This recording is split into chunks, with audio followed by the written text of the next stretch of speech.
My beloved child, in just 10 more minutes, you will understand what it means to be enveloped by my presence, gentle yet powerful, warm yet mighty, quiet yet undeniably real. You will sense a pure current flowing through your body and your soul, soothing the places that have long tightened under anxiety, softening the spaces that have withered under wounds, and rekindling the corners you believed had gone dark. Do not be afraid of this movement, for it is not the trembling of unrest, but the breath of love weaving its way into the deepest parts of who you are. My breath will touch every hidden corner, places where you tucked away old disappointments, tears that never found a name, questions you never dared to voice, and prayers you never found the courage to utter. My love does not come to interrogate or condemn you. It comes to lift you up. Just as the scripture in Isaiah 41:10 declares, "Do not fear, for I am with you. Do not be dismayed, for I am your God." When you feel the atmosphere around you shift, know that this is the confirmation that you have never walked alone, not once. I have always been there, quiet yet unwavering, patiently waiting for you to turn back. And in this very moment, I am drawing near to you in a way your spirit can recognize most clearly. My child, do not let the words of the world make you doubt your true worth. Some may say you are small, weak, or unworthy of love, but they cannot see what I planted within you from the very beginning. You were created in my image, an image untouched by failure, unstained by past stumbles, unbound by the fears you carry. Within you is a flame that cannot be extinguished, because it did not come from humanity, it came from me. It is a gift I placed inside you long before you felt your first fear, long before you learned to hide your tears, long before the world attempted to define you by its narrow standards. Quiet your heart so you may hear my whisper. You are not alone, never have been, never will be. Micah 7:8 writes, "Though I fall, I will rise. Though I sit in darkness, the Lord will be my light." You see, the light within you is not something you must ignite through effort. It is the light I place there, and I am the one who keeps it burning. Even when you believe you have wandered too far, grown too weary, or failed too deeply, that light has never gone out. Do not judge the path that has led you to this moment. My child, the twists that confused you, the dark stretches where you no longer recognized yourself, the crossroads that made you sigh, all of them carry meaning. Every step, whether steady or trembling, has brought you closer to the maturity I am shaping within you. I do not examine your mistakes to condemn you. I look at the courage it takes for you to rise again. And with each rising, I lift you higher. To me, your journey is not a record of failure, but a canvas being completed with courage and perseverance, qualities you often do not realize are already within you. You believe that the seasons you endured were made only of pain, but in truth, I have used each moment to widen your heart so you may love more deeply, empathize more sincerely, and see others through eyes of compassion rather than judgment. The tears you thought were wasted were in fact seeds I planted, and now they are breaking through the soil you once assumed was barren. I am teaching you to recognize beauty in what once seemed broken, and to lift others with the very lessons you learned through your own sorrow. My child, every victory you have gained, even those too small for you to name, marks another step forward on the path I have designed for you. And every mistake you once feared to face is simply a fragment that helps you discern what truly matters. I do not ask you to be perfect. I desire only that your heart soften enough for me to shape it so that your soul may shine in the new season into which I am leading you. My beloved child, you must know this with your whole heart, not merely as a vague idea. I am not angry with you for the steps you took in the wrong direction. The mistakes you treat as grave offenses do not cause me to turn away from you. nor do they diminish my love for you in the smallest measure. Instead, I am present even within the consequences, standing with you, not as one who abandons you in the ruins, but as the one who bends down to gather each broken piece, so that together we may rebuild something new. I am the one who clears away the stones you once stumbled over. I am the one who plants seeds of hope in the soil of your heart, even in places you thought had no capacity left to receive anything good. And when you look back on your shortcomings, when your heart grows heavy with the ache of things you wish you had done differently, I want you to know that I remember too, but I remember the goodness in you. Do you think I only see the parts that are unfinished? No. I see the quiet efforts you never spoke of. The moments you chose what was right, even when no one was watching. The small desires to become better each day. There are even things you yourself have never acknowledged as effort, but I saw them. I remember them. And I cherish them. There are acts of courage you dismiss as ordinary. Yet to me, they shine like a lamp in the night. Every time you rose again after disappointment, every time you chose forgiveness, even while your heart trembled with pain, every moment you restrained anger so as not to wound another, these are the marks of growth that heaven takes note of. You often consider yourself too small, too insignificant, but I see within you a gentle, steady, rare strength, the kind of strength only those who have fallen and risen again can truly understand. So receive my forgiveness now. My beloved child, do not bargain for it. Do not negotiate. Do not think you must earn it. My forgiveness is not a gift you must repay with perfection. It is a river that never runs dry, never closes its doors to any soul longing to be renewed. Forgiveness is not a currency for exchange. It is grace. It is breath. It is the path that leads you home. Step into that water. Imagine your feet touching the clear stream. The first coolness may make you tremble. Yet that very shiver awakens a life within you that you thought had gone silent. Then, almost at once, you will feel a gentle warmth rising, like a healing hand resting upon your heart, whispering, "You have carried enough. Rest here with me."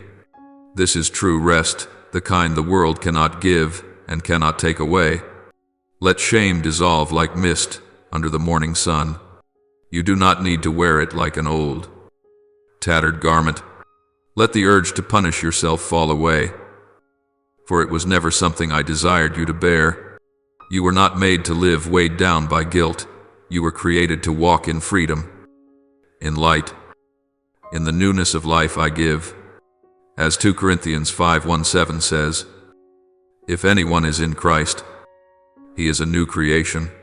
The old has passed away, behold, all things have become new." Do you see? The newness is not a reward for perfection. It is a gift for those who dare to return.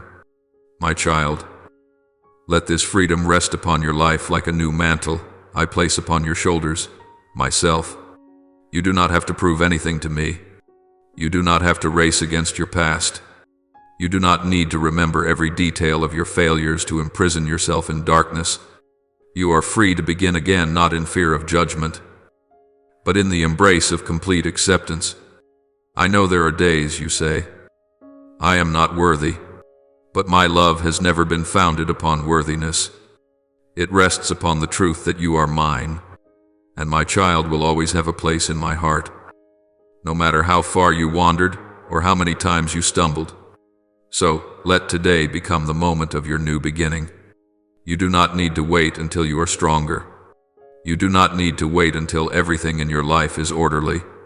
You need only take a single step out of the shadowy place that shame has built around you, and into the light of truth that says you are loved, forgiven, welcomed, and renewed. My beloved child, you have carried burdens for far too long, burdens that were never yours to keep. Let them fall as you enter the river of grace.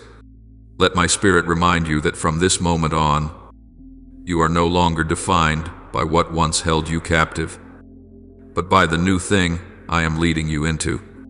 And remember, I go before you always, straightening the tangled paths, clearing the stones from the way, so that you may walk forward with a lighter heart, a freer spirit, and a hope that grows brighter each day.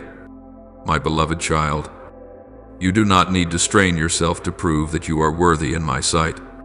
Your worth is not measured by what you accomplish, nor by the praise or recognition others may or may not give you. That worth was established the very moment I breathed life into your soul. And from that moment on, you carried a dignity that nothing in this world could ever compare to. The world may judge you by narrow standards, achievement, reputation, the endless busyness that ticks like a clock that never stops, but I, the one who formed you, do not evaluate you by such things. I look into the core of your being, into the depths of your soul, a heart that listens for the call of goodness, hands willing to lift others even when you yourself are weary, and a mind woven with a holy curiosity that recognizes wonder in even the smallest moments of life. You were shaped by love, by my beautiful intention, and that alone establishes a value no earthly power can diminish. Therefore, my child, learn to use the gifts I have placed within you. When energy rises within you, work with joy and devotion. When your body grows tired, give it rest, not as one who quits, but as one who understands that stopping is also part of the journey that leads back to me.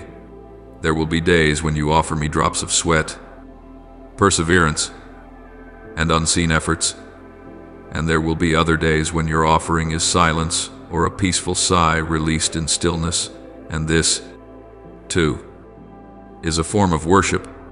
I receive both, so long as they come from a sincere heart. As Psalm 46:10 reminds, be still and know that I am God.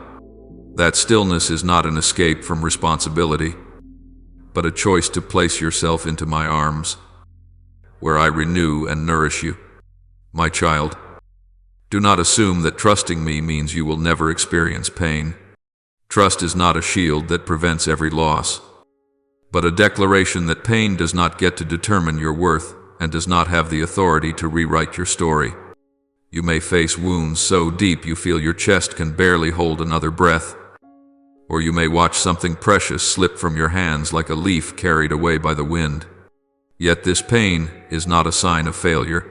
It is evidence that you have lived fully, opened your heart, and loved with the sincerity I placed within you. When loss touches your life, do not rush to push it away as something dark or unwelcome. Allow it to come as a visitor, even if you never invited it. Let it sit with you for a moment. Let yourself hear what it whispers, that your pain reveals the depth of your love, that your breaking shows how deeply you cared, and that your tender heart is not a weakness but a beauty I crafted uniquely within you. Loss is a strange teacher, never gentle, but always honest. It teaches you to discern what is truly important, what endures, what you must hold tight, and what you must release. Do not run from it. Sit with it for a while. If your throat tightens and tears begin to rise, let them fall. They do not diminish your worth, nor do they make you weaker. They simply render your heart more authentic. If the words inside you swell until you can no longer contain them, speak them out. This is not a sign that you are losing control, but a sign that your soul is seeking healing. Over time, what once felt sharp will soften. Loss will no longer be a blade, but a memory. And that memory, kept in gratitude, will become a small altar in your heart, a place where you remember those you loved, the lessons you carried through, and the seasons in which I held your hand and lifted you to your feet. My beloved child, remember that even as you cradle your pain, I am there, never distant, not even for a moment. I watch each trembling breath, each attempt you make to rise while your knees still ache. Each moment you wonder whether you have done something wrong. And I want to whisper this to you: you are not wrong simply because you are hurting. You are not insignificant because you feel broken. You are not weak because you need time to heal. I do not require you to be strong every day. I only ask that you be honest with yourself and place that trembling hand into mine. Remember this, my child: the memories carried within your losses will one day become the pieces that help you understand more clearly the purpose I have placed within your life. You will look back and see that the moments you once thought were ruin were in fact the open doors that led you toward things more profound, more refined, more whole. It is your tears that soften the soil of your heart so that the seed of hope can take root. It is the days when you collapsed in exhaustion that became the foundation for a stronger rising later. I do not allow pain to come without meaning. Every time something leaves your life, I am preparing an empty space so that something better, something life-giving, can draw near. And, my child, when you have passed through that season of grief, when your breath becomes steady again, when your heart no longer tightens as it once did, you will understand that I walked with you through every moment. You will be grateful for the patience you showed yourself. You will be grateful for not denying your loss, but allowing it to become a teacher. You will be grateful for choosing to open your heart instead of closing it.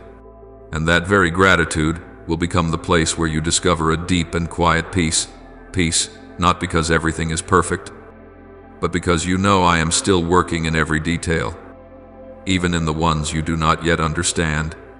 My beloved child, I invite you to open your heart to the world with hands filled with compassion. Do not hold them back in fear or self-protection, as if the world exists only to wound you. Your hands were created not only to support yourself, but to uphold others, to give, to touch the places that are cracking and offer the warmth a weary soul is desperately seeking. When you stand before someone who is stumbling, do not let your mouth become an arrow that adds to their pain. Instead, let your hands become a bridge that draws them back toward life. A gentle touch, a soft word, a gaze without judgment. Sometimes these small, seemingly insignificant gestures change an entire day weighed down by hardship. My child, when someone offends you, your mind will want to react out of self-defense. But I want you to take a deep breath and let kindness step forward first. Kindness is not weakness, though many mistake it for that. It is the deliberate refusal to become someone who sows bitterness into this world. It is the choice of a mature soul, a soul that places itself under my light. Gentleness is not the absence of strength, it is strength governed. Strength under control. It is a power that breaks cycles of retaliation and opens the door to reconciliation, something force and dominance could never accomplish. Remember this, child: every time you choose compassion over retaliation, you are choosing to stand with me. There will be moments when you fear that yielding or staying silent will make others think less of you. But my child, meek does not mean trampled. The meek are those strong enough not to react out of impulse, mature enough to know that truth and love do not require shouting to be real. As Proverbs 1:5-1 says, a gentle answer turns away wrath, but a harsh word stirs up anger. See, even my word reminds you that gentleness can dissolve what is destructive, while harshness only deepens the wound. There is a quiet yet enduring strength hidden within kindness. It is like a stream flowing over stone. On the first day it seems to change nothing, yet over time it shapes an entire path. You may not see immediate results when you choose to be kind, but that kindness never disappears in vain. It enters someone's heart, stays in their memory, and returns to them in the moments when they need hope to continue. When you offer gentleness, you are sowing seeds whose blossoms you will one day witness in ways you never expected. My child, This world is not held together merely by grand gestures or events that make headlines.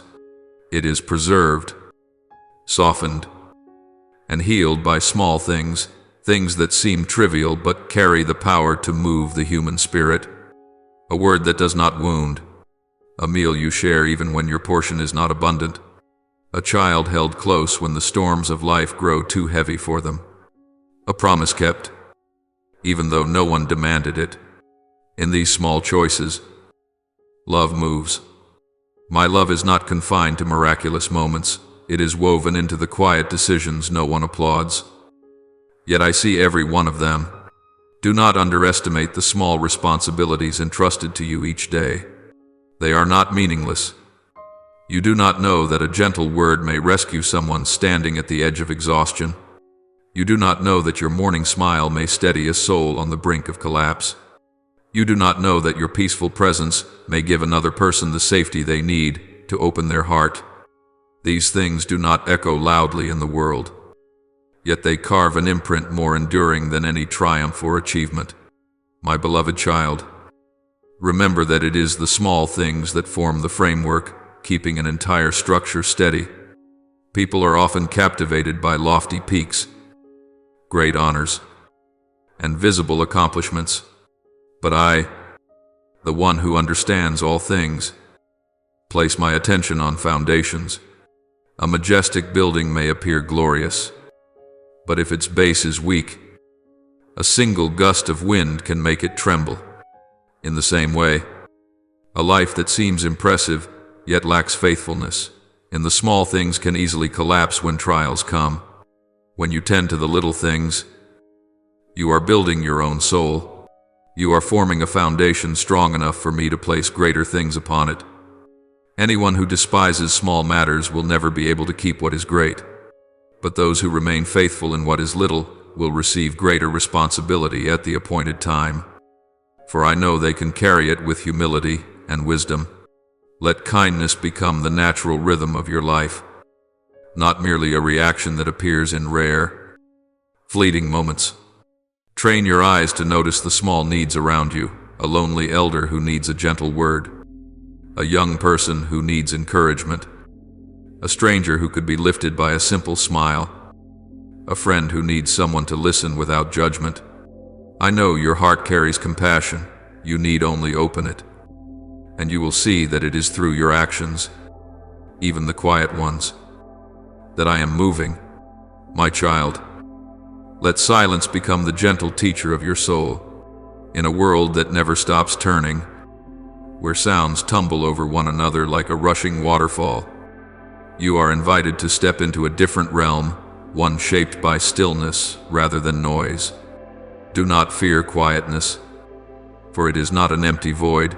It is the space where I come closest, where my whisper becomes clearer than ever before. When you give your heart a moment of rest from endless conversations, you will realize that silence does not take anything from you. It restores what the world has unknowingly drained your attention. Your capacity to feel deeply, your sensitivity to the subtle movements of the Holy Spirit. In that stillness, my child, you will hear what the clamor of the world has always concealed. You will recognize the rhythm of your own heart. Notice the weariness that needs healing, and perceive the long-standing longing within you that has never found a name. More importantly, you will hear my voice, not in a mighty wind, not in a thunderous sound, but in the soft breath of the morning mist. Many seek dramatic signs or thunderous declarations from heaven, but I favor those who listen for the small things, because the ears that know how to be quiet are the ears that know how to love. Remember the words from 1 Kings 1:9-1:2. When Elijah sought me, and after the earthquake came a gentle whisper. I do not always come in the noise. I come in tenderness, and only souls at peace can hear me. Let listening become your daily practice. Do not listen only with your ears, but with your heart, with your full presence. Many people simply wait for their turn to speak, but few truly wish to understand. I want you to become someone who understands the tears hidden behind a smile, the silence of a hurting soul, the quiet cry for help that no one has voiced aloud. Your attentive listening can become a place of refuge for others. A single moment of silence in which you allow someone to pour out their heart may be the greatest gift they receive all day. Never underestimate your presence, sometimes your willingness to sit beside someone, without judgment, without rushing to comfort or advise. Simply being there like a small flame in a dark room can be the most beautiful prayer they hear that day. My child, train yourself to be present in each moment. When your mind runs ahead to the future, it often carries unnecessary worry. When it slips back into the past, it often brings regret. But I dwell in the present. The future is not a place for you to hide from today. It is a land you will enter slowly, step by step. You cannot tend to what has not yet sprouted. You cannot water seeds you have not sown. And you cannot repair what has not yet happened. You can only care for what is here, the soil beneath your feet right now. If your heart is heavy with anxiety about tomorrow, I want you to gently return to the present. Look at your feet, they stand in today, not in tomorrow. Feel your breath, it is happening in this moment, not the next. Focus on what you can cultivate now, a kind act, a sincere prayer, a moment of rest to steady your mind. A single small step, taken with intention. This is how you prepare for the future, not through fear, but through faithfulness to the present. I am not telling you to ignore preparation. I simply do not want you trapped in fear of what does not yet exist. Wise preparation allows you to walk confidently, but excessive worry binds your steps with invisible chains. I want you to learn the difference. When you prepare, you act from freedom. When you worry, you act from fear. Choose freedom, my child, for I have already given it to you. My child, I walk with you into the days ahead. You do not step into tomorrow alone, even when you cannot see what awaits you. I am never uncertain about the path before you. Every stretch of road you travel rests securely in my hands. Even when your vision blurs because of tears, confusion, or exhaustion, I still place before you just enough light for the next step. Not for the whole journey, only for one step. For if you could see everything all at once, you would no longer need to trust me. I keep the rest within, my wisdom, so that you may learn to lean on me rather than depend solely on your own strength. When you feel as though you are walking in darkness, do not hastily assume that I have abandoned you. Light still dwells within you, dim at times, faint at times, yet present.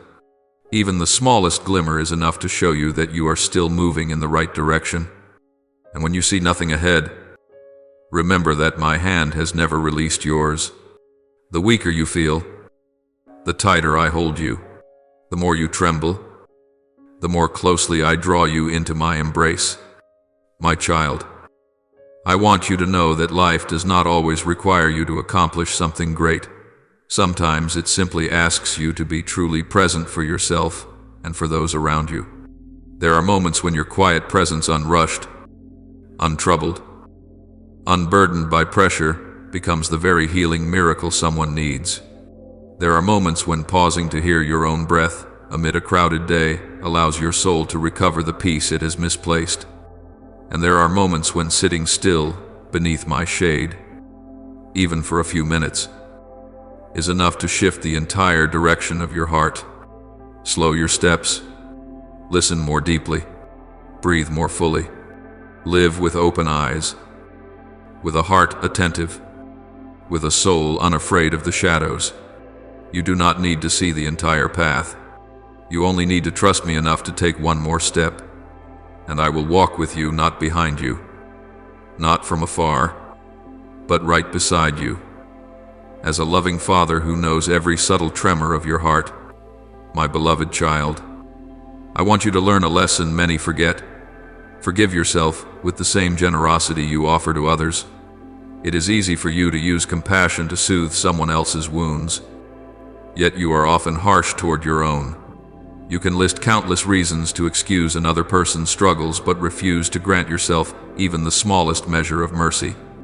Yet, child, your soul was never meant to carry the weight of constant self-accusation.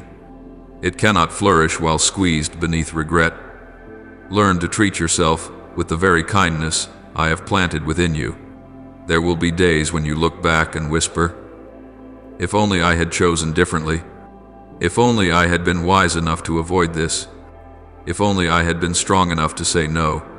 These moments of regret do not signal failure. They reveal growth.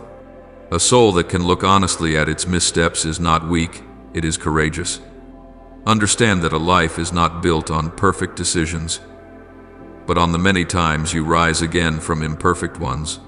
Maturity is not the absence of error, it is the ability to recognize what needs to change and the willingness to continue walking with humility.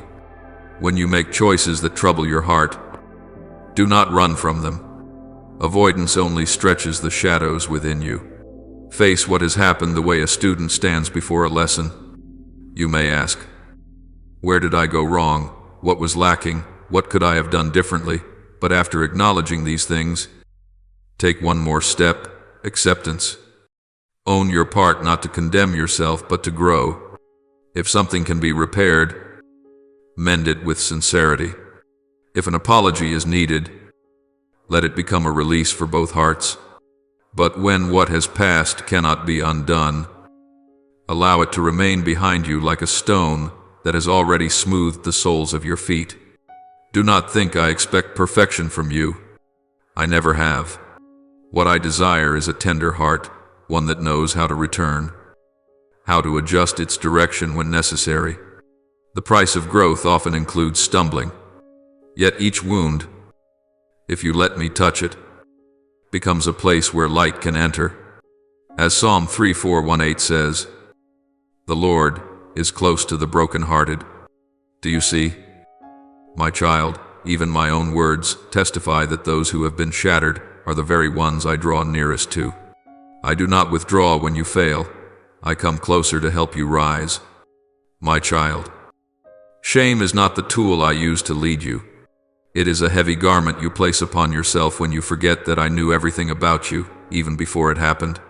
I knew there would be days when your steps falter, moments when your choices are misguided, hours when instinct triumphs over wisdom. But I did not create you to be drowned in shame. If shame brings you back to me and teaches you what you need to learn, then it has served its purpose. But if it lingers too long, if it suffocates your breath and extinguishes your hope, then it no longer holds any value. Take it off. My child, lay it down like a garment that no longer fits. Remember that shame is not the same as repentance. Repentance leads you into renewal. Shame drags you into deeper self-condemnation. Repentance helps you move forward with a clearer heart. Shame pushes you backward with burdensome shoulders. Repentance draws you toward me. Shame sends you running away from me. I want you to choose what brings you back into my arms, not what drives you further from my light. Never forget, my child, that you were fashioned by love, not by perfection. The moments when you feel weak do not prove that you are unworthy. They only prove that you are human, and that I am the God who restores you. I know you cannot walk without stumbling. What matters to me is not the fall itself, but the way you rise. I do not seek a flawless journey. I seek your faithfulness, even as you sweep up the consequences of your own unintended choices. If anything in your life needs mending, let me do that work with you. You are not alone. Do not bow your head in shame as though I am disappointed in you. I am not disappointed. I am waiting. I wait for you to step out of the darkness of self-accusation and come to the place where I can lift you with the tenderness only I can offer. What you consider failures often become the very soil where I cultivate humility, endurance, and compassion within you. Look at yourself through the eyes with which I behold you, eyes that see not only your flaws, but your capacity, I see the potential you have not yet dared to believe in. I see strength growing each time you choose responsibility. I see maturity taking root whenever you dare to face the truth. I see your heart becoming deeper and gentler every time you learn to forgive yourself. Forgiving yourself is not indulgence. It is the acknowledgement that you are learning, that you are clay in the hands of the potter, that you are on the path of being formed rather than already complete. You cannot love others with a whole love if you do not know how to love yourself on the days you stumble. You cannot offer true forgiveness if you have never received grace for your own heart. My beloved child, I want you to learn to approach your doubts with courage and honesty. Do not tremble before the questions that trouble you. And do not label yourself as weak simply because certainty slips from your hands. Doubt is not a stone hurled at faith, more often. It is a doorway through which faith matures. It is like a learner standing before a gentle teacher, holding questions that have not yet found their names, longing for understanding. When you bring your sincere uncertainties to me, I do not push you away, rather, I draw you closer so you may hear my voice more clearly. Child, let me say this slowly enough for your soul to hear your doubts. Do not disappoint me. I am not surprised by your questions, for I know every thought in your heart before you speak it. Sometimes these questions are not signs of weakness, but signs of a mind growing, a heart that refuses to believe merely because it was told to, but longs to believe because it has wrestled, searched, questioned, and finally encountered me in that very journey. Mature faith is not built by fearing questions. It is built by the courage to face what you do not yet understand. There will be days when your heart feels torn, half wanting to believe and half wanting to give up, half sensing my presence and half feeling as though I am far away. Yet, my child, it is within these inner tensions that the growth of your soul is taking place. You are not alone in this. Even those I used most powerfully in Scripture wrestled with doubt. John the Baptist, the one who prepared the way for me, once asked, "Should we expect someone else?" And I answered him, not with rebuke, but with assurance that truth was still unfolding even though his emotions were weary. I will treat you in the same way with unwavering gentleness. When doubt comes, my child, do not shut your heart. Ask your questions sincerely, as a child asks a father not to challenge, but to understand. I never punish a heart that longs for truth. On the contrary, I welcome those who refuse to hide their confusion and who bring their uncertainties into my light. Speak to me about what troubles you. Let your questions fall into my hands like unshaped stones laid upon the potter's table. I will use even those fragments to reshape your faith in ways you have never imagined. Child, do not fear that you are weak simply because you carry questions. Sometimes faith does not appear as a bold shout, but as a faint whisper, "Lord, help my unbelief." Faith is not always a blazing fire. Sometimes it is only an ember flickering in a cold wind. But I am the one who guards that ember. I will not let it die out. I do not require you to be strong at all times, only to be honest when your heart trembles. Many people believe that questions weaken faith, but in truth, it is fear that weakens it. When you dare to face the confusion within you, when you dare to speak aloud what you do not yet understand, when you dare to step into the shadows rather than run from them, this is when your faith begins to grow strong. Just as muscles strengthen under resistance, your soul grows when it learns to carry what is unresolved while still choosing to move forward. Bring your confusion to me. Lay it before me as a traveler places down a heavy load after a long journey. Do not suppress it. Do not pretend you understand everything. I do not ask for such pretense. I ask for truthfulness, and it is in your honesty with me that I will touch the uncharted places within your heart and make them softer, clearer, and more filled with my light. Doubt, when you place it in my hands, is not a destroyer, it becomes a tool I use to reshape your heart. It tills the hardened soil within you so that new seeds of faith can take root. It opens spaces where I may pour fresh wisdom. It awakens your soul from believing mechanically and leads you into a faith born out of personal seeking and genuine encounter.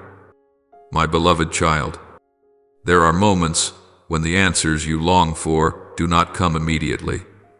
Sometimes I allow you to walk a stretch of the path in dimness, not to trouble you, but to teach you how to sense me through spiritual perception deeper than sight and sound. If I were to answer every question the instant you asked, you would never learn perseverance. If I made everything clear from the beginning, you would not know what it means to trust. And if you always saw everything plainly, you would have no need for me at all. I do not avoid your questions. I simply choose the moment that best nurtures the growth of your soul. If you keep seeking, you will discover that I have never been silent in the way you fear. I have only been working according to the rhythm of heaven, not according to the tempo of your anxieties. As Jeremiah 3:3 declares, "Call to me, and I will answer you, and I will show you great and unsearchable things you have not known." You see, I am not intimidated by your questions. I promise to answer them at the right time and in the right way. My child, when you look back on your journey, you will realize that the seasons of doubt were the very seasons that deepened your soul. They compelled you to seek me more earnestly. They trained your ears to listen more attentively. They led you to draw near to me with a sincerity unlike anything before. Faith does not grow in comfort. It grows in the cracked places where you must confront yourself and the truth. Continue to ask, but ask with a spirit that seeks, not a spirit that has given up. Continue to search, but search with a tender heart, not with a bitter one. Continue to knock, for my door is never locked to those who come with humility. And in the end, my child, know this: I am not standing only at the end of your road, waiting for you to find the answers. I walk with you through every question, every uncertainty, every tear. I do not leave you alone in the shadows of your not knowing. Even as you step into the terrain of doubt, I am beside you, holding your hand, guiding each step, shaping your heart so that it becomes wider, deeper, and more steadfast in my love. My beloved child, in the long journey of life you are walking, I want you to learn a subtle yet powerful lesson, the lesson of loving those who are not like you. The world will often try to convince you that those who differ from you are threats to be guarded against, distances that must be kept, boundaries drawn by fear and prejudice. But my child, I did not create the world through repetition. I formed each soul with a unique design, just as every star in the sky shines with its own distinct beauty. When you learn to love others in their difference, you are touching the deepest essence of my heart, for I am the one who placed within you the capacity to recognize beauty in what is unfamiliar. As John 1:3-5 says, "By this everyone will know that you are my disciples, if you love one another." And that verse is not merely an invitation, it is a declaration that love testifies of me more powerfully than any explanation ever could. When you step beyond the familiar walls you once built around yourself, you will discover that the world is far larger than you imagined. I do not want your heart confined by old fears, past wounds, or misguided warnings that once made you believe strangers were dangerous. Look at them through my eyes, eyes that perceive their stumbles, the pain hidden behind their smile, the effort they never speak of. Encounter them as whole persons, as souls into whom I breathed life, each carrying beauty, story, and purpose I inscribed upon them long before they were born. When you dare to open your heart, you will find that you do not lose anything. In fact, you grow. Your heart stretches to hold more, to welcome more kinds of people, more stories, more shades of joy and sorrow. And in that stretching, you will discover that you yourself are being healed, renewed, and reborn in ways you never expected. There will be people you meet only once, yet that single encounter will plant in your heart a seed of kindness, or allow you to plant in them a spark of light I entrusted to you. There will be those you considered mere strangers, yet I will use them to unlock something you have been searching for, a timely encouragement, a door you believed was closed, a new perspective that frees you from the confinement within yourself. And there will be people who reflect parts of you that even you have not seen: your fragility, your extinguished hopes, your hidden strength waiting to be awakened. My child, difference is not a boundary, it is a mirror through which you come to understand more deeply what I have woven into the human soul. Every person is a song, and when you listen to them with an open heart, you will hear the harmony between your heart and theirs, a resonance awakened only by genuine love. Remember that I never love you because you resemble someone else. I love you because you are you, fashioned in the way I formed you. And I love each person in your life in that same way. When you honor their uniqueness, you are stepping into the rhythm of my own heart. Do not let fear define a person before you truly know who they are. Do not let stories told by others blur the truth your own eyes can see and your own heart can discern. You were not born to live inside the small box of hurried judgments. You were created to carry love into places long frozen by suspicion and distrust. My child, when you open your heart to what is different, you are also opening the door for your own soul to blossom. You will find yourself able to feel more deeply, understand more fully, and love more expansively.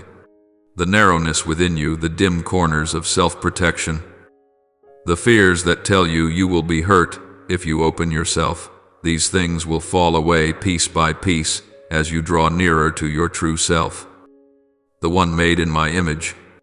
Love does not weaken you. It makes you more patient, more gracious, more grounded. When your heart is open, it does not break easily.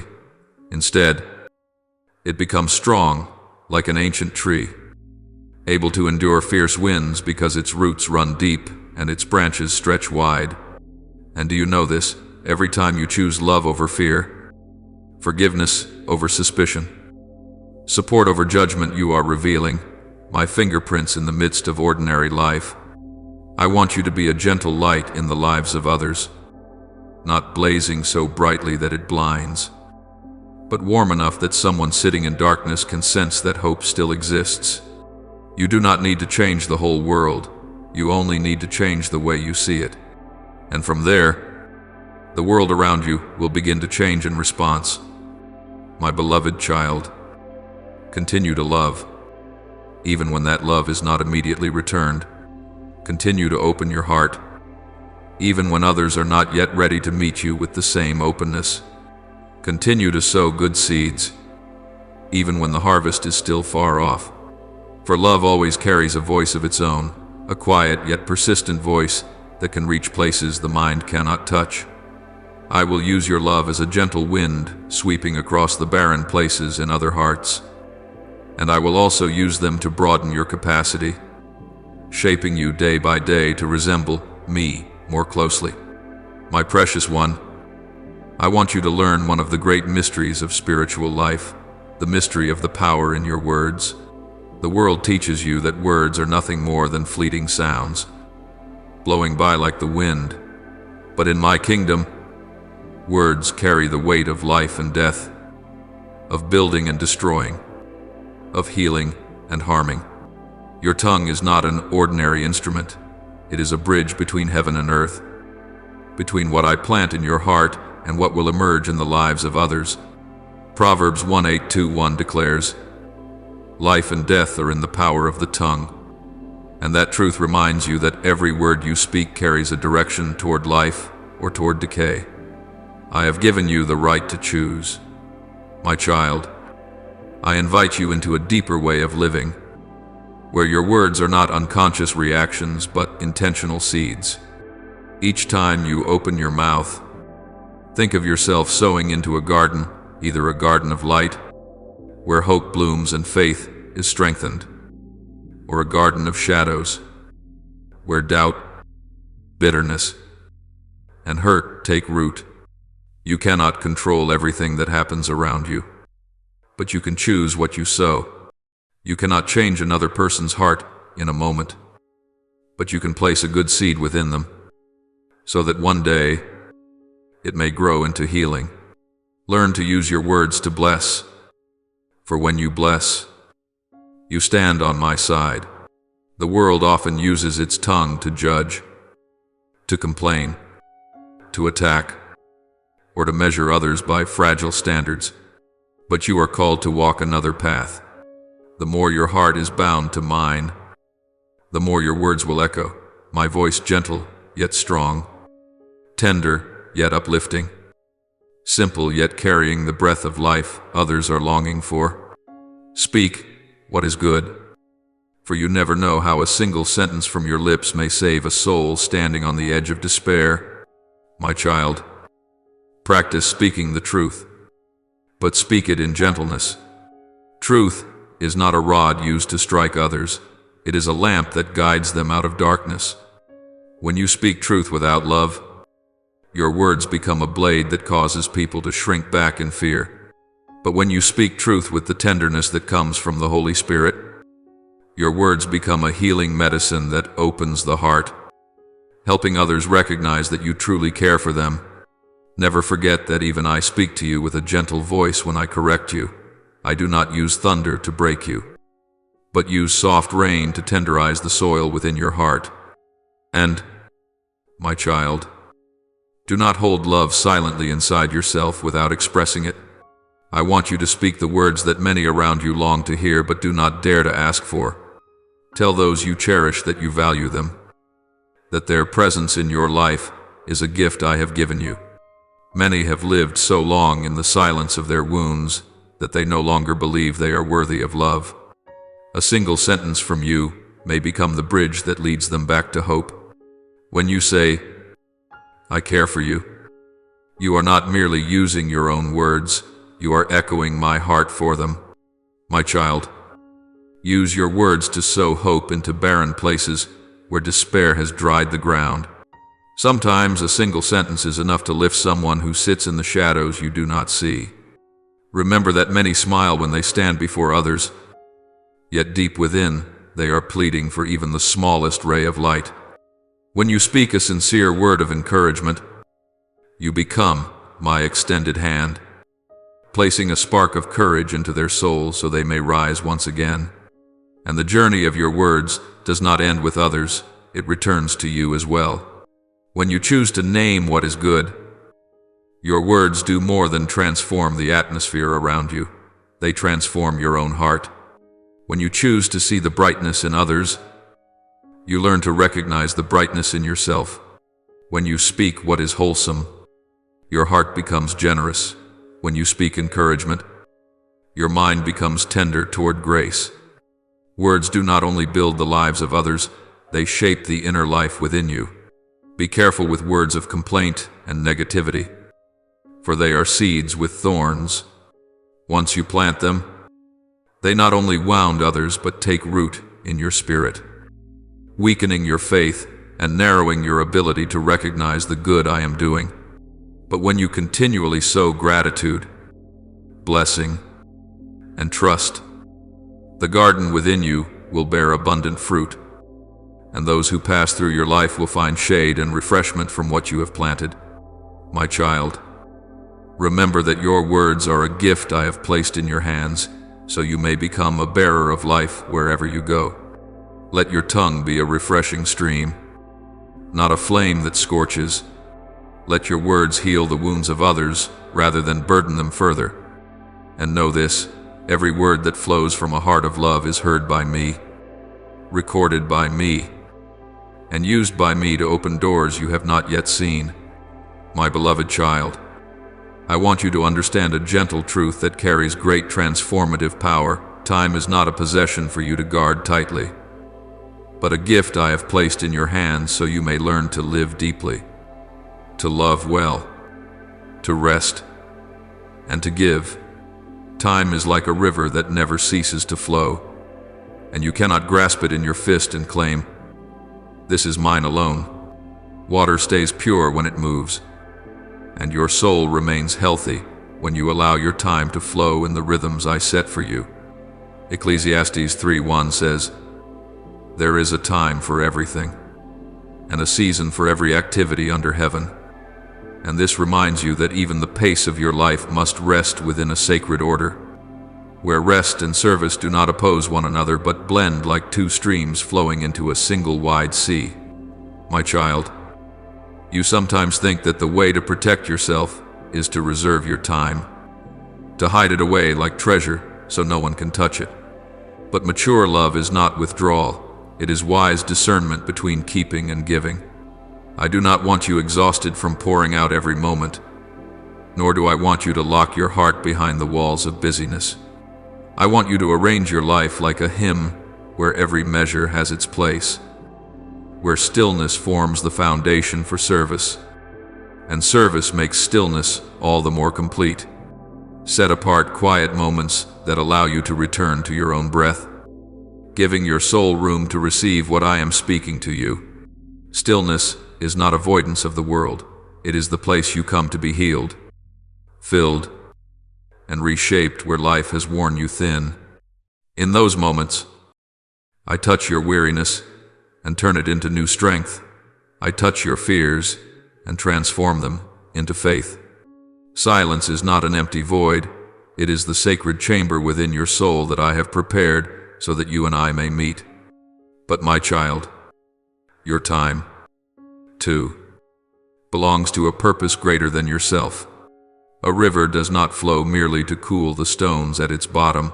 It flows to water vast stretches of land your eyes cannot see. In the same way, when you offer your time to listen to another, to lift up the weak, or to do a small act of kindness out of love, you allow the river within you to become a source of life for someone who has run dry. You may not always see the result of what you do, but I see it all. I take note of every small gesture, every afternoon you spend lifting someone out of sorrow, every encouraging word you speak, even when you yourself are weary. Every drop of time you give in love falls into my heart like a precious offering. My child, learn to create a rhythm for your life, for a soul without rhythm will soon become troubled.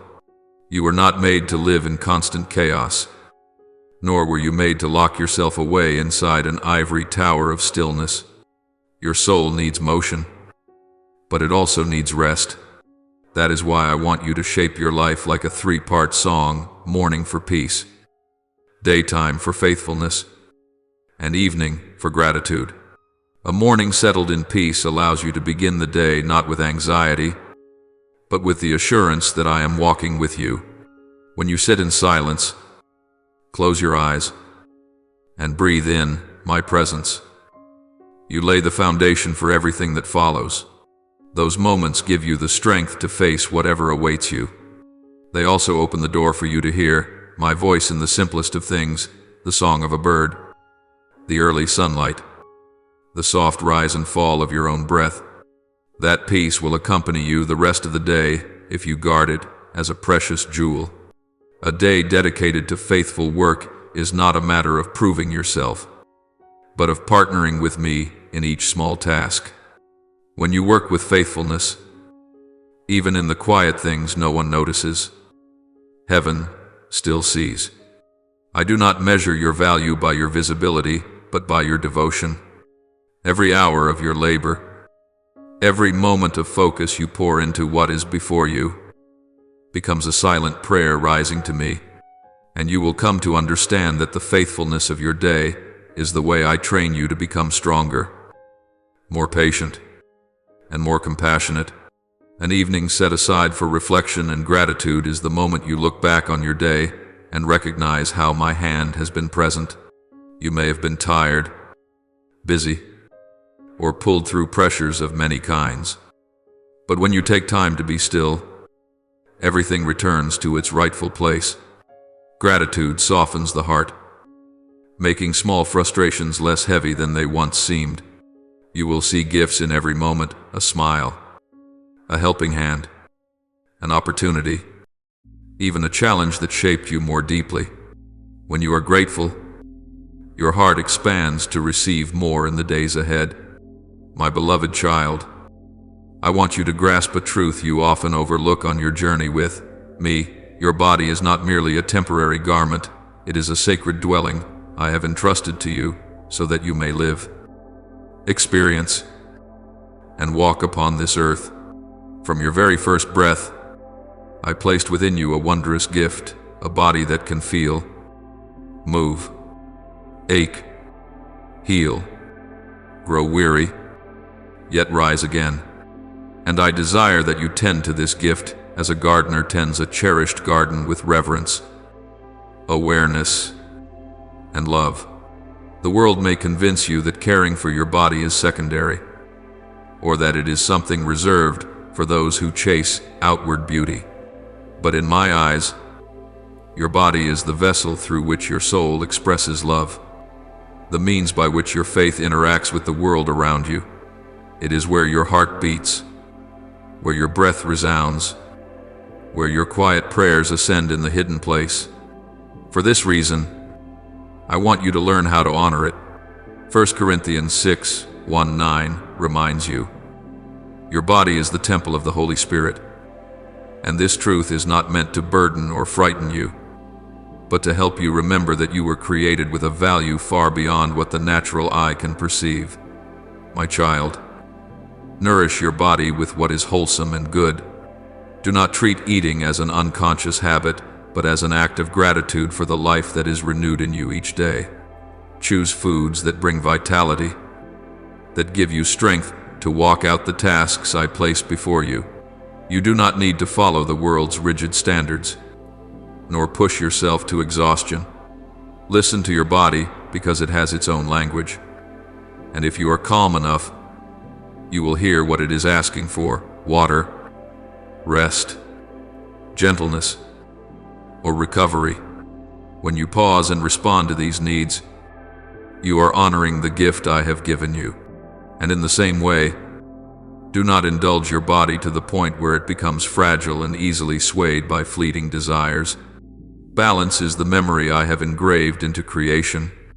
The universe turns in harmony, the sea rises and then recedes, the sun ascends to warm the earth and descends so the moon may shine, the strong wind comes and then yields to stillness. If the universe itself carries the rhythm of equilibrium, then you, one small piece of creation, are likewise invited to live in that same rhythm. Do not swing toward any extreme, neither harsh self-denial nor careless indulgence. Allow your body to live in moderation, for moderation opens the doorway through which peace may step in. My child, learn to rest as an act of faith. Many believe that only through relentless labor can they prove their worth. But I did not form you so that you would exhaust yourself. I formed you so that you might live. Rest is not laziness. Rest is the quiet declaration of your heart saying, Lord, I trust that you are the one supporting me. When you lay your head on the pillow and exhale gently, that is the moment you place today's burdens into my hands. Give your body deep sleep, slow mornings, and moments to sit still and look at the sky. In that silence, your body will heal, your mind will clear, and your soul will be renewed. Yet alongside rest, your body also needs movement. When you walk, when you stretch weary muscles, when you let your body move so that blood flows freely, you are telling your own flesh, I honor you. Movement is not merely a physical act, it is one of the ways I help you release unspoken emotions, unnamed worries, and pressures that have settled deep within you. Let your body flow like water. Do not allow it to freeze in long seasons of fatigue or tension. And beloved child, there will be times when your body falls ill. This is not a sign of weak faith, nor is it punishment. The body is created, and creation has moments of strength and moments of frailty. seasons of vibrant energy, and seasons of weariness. When sickness comes, I want you to meet it with patience. See it not as an enemy raging against you, but as a messenger reminding you that it has been too long since you paused, too long since you cared for yourself, too long since you listened to your own body. Do not fear. Do not be angry. Be gentle with yourself. Heal your body with the wisdom that comes from me. If you need rest, rest. If you need medicine, take it. If you need to change your way of living, let me guide you. And remember, my child, seeking help is not weakness. There is no shame in needing others to support you. I placed you in community so that you would be upheld, tended to, and loved in the moments when you cannot stand alone. When you open your heart to receive help, it is my hand reaching you through another person. My beloved child, here is a truth I want you to carve deeply into your soul. You were not created to walk alone. From the very beginning, when I breathed life into the first human, I declared, "It is not good for man to be alone." That was not merely a word for a distant past, it is a truth for every generation, including yours. You may be strong, resilient, and capable of moving forward on your own, but you were never designed to carry the full weight of life by yourself. The life within you was fashioned for connection, for sharing laughter and tears, stories and hopes with others. Ecclesiastes 4:9 says, "Two are better than one, because they have a good reward for their labor." And this stands as a gentle reminder that true strength is not found in isolation but in mutual support. My child, seek out community the way the thirsty seek water and the traveler seeks shade. Community is not a luxury, it is a need of the soul. Do not close your heart for so long that you forget the joy of hearing someone call your name with honor. Do not endure dark days alone until you no longer believe that light can reach you through another person's hand. Look for those who can recognize the best in you, those who will hold you to honesty, those who will remind you of your worth when you forget that you were crafted by love. In community, you are not only loved, you are refined into a truer version of yourself. Find people who can hold you accountable, not to control or judge you, but to steady you when you risk losing your way.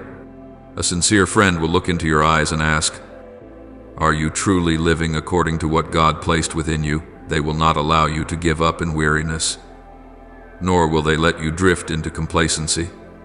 They walk beside you so that you will not lose the inner calling. And when you are weak, they will not abandon you.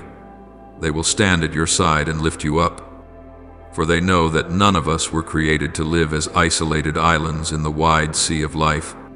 But alongside that, you also need people who know how to rejoice with your joy, those who do not grow envious when you are lifted up, who do not retreat when blessings come to you, but who celebrate as though they themselves were receiving grace. Joy carries a power that spreads, yet it only spreads when it is shared. When you find a community that can laugh with you, you will realize that your joy no longer remains small or fragile. It multiplies, becoming a light that reaches even into the most ordinary days. My child, community is not only a place for you to speak, it is also a place for you to learn how to listen.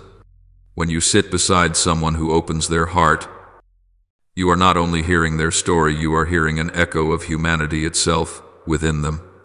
You hear the pain that once made them tremble, the hope that once made them strong, the questions they carry that you, too, may have whispered into the night. When you listen to others with your whole heart, you are offering them a gift. This world sorely lacks the gift of genuine presence. And within that listening, you learn humility, you learn empathy, and you learn how to love as I love. Within community, you will also learn patience, for you will encounter people who are different from you, those who think differently, feel differently, respond differently. You will be challenged not to rush, not to walk away when misunderstandings arise, not to slam the doors of your heart shut when you meet differences. Patience is not merely a virtue, it is a lesson in love. When you choose patience with another person, you reflect the patience I have shown you through all your years. And, my child, it is within community that you will receive a strength you cannot find when you stand alone. There will be days when you feel as though you are about to collapse, but a single hand extended toward you, a gentle word, or an embrace from someone who cares can help you rise again. Strength does not come only from within you. Strength flows through the connection of hearts, reaching toward what is good. When one person falls, another lifts them up. When one person weeps, another wipes away their tears.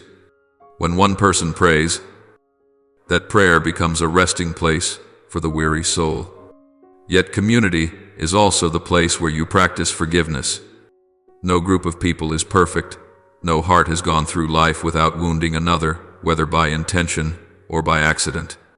And it is through those collisions that you are invited to learn forgiveness, to release bitterness, to choose peace over division. Forgiving within community is not about protecting others, it is about freeing yourself from the burden you were never created to carry. Within community, you will also learn grace. Grace is not pretending someone's flaws do not exist. Grace is seeing both their weaknesses and their strengths, yet choosing to love them still. Grace is understanding that others are growing day by day, just as you are. Grace is refusing to hold someone's past against them, just as I have never used your past to condemn you. When you live with grace in your community, you plant seeds of peace and healing. My child, help build homes where trust is nurtured through every word, every action, every shared meal, every prayer raised together. Create spaces where children feel safe, where the elderly feel honored, where the strong can offer support, and the weary can rest. Build homes where laughter becomes praise, and where tears are not seen as weakness, but as the language of sincere hearts. When you find such a community, your soul will take deep root, your mind will grow less shaken by storms, and you will walk through life with a steadiness that comes from the love shared between you and those I have placed beside you. My child, you were not made to live on the outskirts, you were created to live within the embrace of those who are also seeking me. My beloved child, I want you to understand a truth that many who follow me have not fully grasped. Prayer is not a tool to change my mind. It is the gentle path I use to change your heart. So many times you come to me with a list of things you hope for, situations you want me to intervene in, doors you want me to open, circumstances you wish would shift, and I do not fault you for this, for a child will always run to their father when they have needs. But I desire to bring you into a deeper dimension of prayer, where the central message is no longer shape the world to my will, but shape my heart to yours. Indeed, Psalm 3:7-4 says, "Delight yourself in the Lord, and He will give you the desires of your heart." And this reminds you that true transformation comes when your heart dissolves into my will. My child, prayer is not merely spoken words, it is a sacred dialogue in which your soul opens itself before me without hiding, without defense, without any covering. You do not need polished language or carefully arranged phrases for me to listen. I already know every burden you carry, and I long for you to speak to me with the truest language of your heart. When you are honest, your prayer stops being a ritual and becomes living breath. It is like a child running into the arms of a father, needing no elaborate expression, only presence. In that place, your heart begins to be shaped, softened, and gradually formed in the image of love. Prayer is also not limited to the moments you speak. It is found in the stillness where you let me speak to you. In a world filled with noise, silence has become a rare luxury. Yet, It is within silence that I can reach places words cannot touch.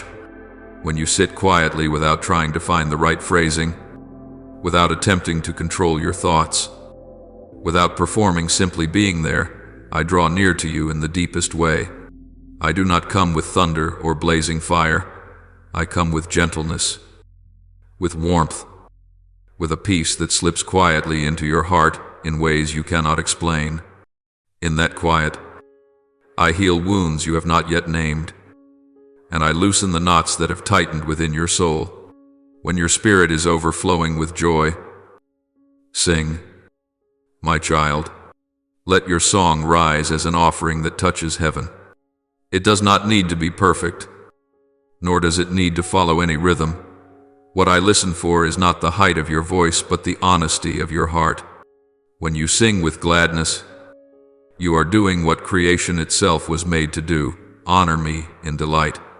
Such songs lift your soul, helping you see the world through the eyes of hope and light. But when your heart is heavy, when tears swell like rising waves you cannot hold back, pray then too. Do not imagine that your sadness or anger must be hidden from me.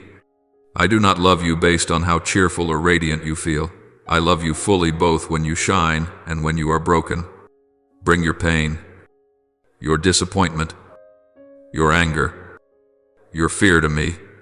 Do not let these emotions become things you bury so deeply that they grow into unbearable weight. When you offer them to me, I may not erase them instantly, but I will sit with you, remain beside you, and hold your hand in a holy companionship you will find nowhere else. I do not promise that every emotion will vanish in a moment, but I promise you will never face them alone. My child, prayer is a journey of transformation, not a transaction.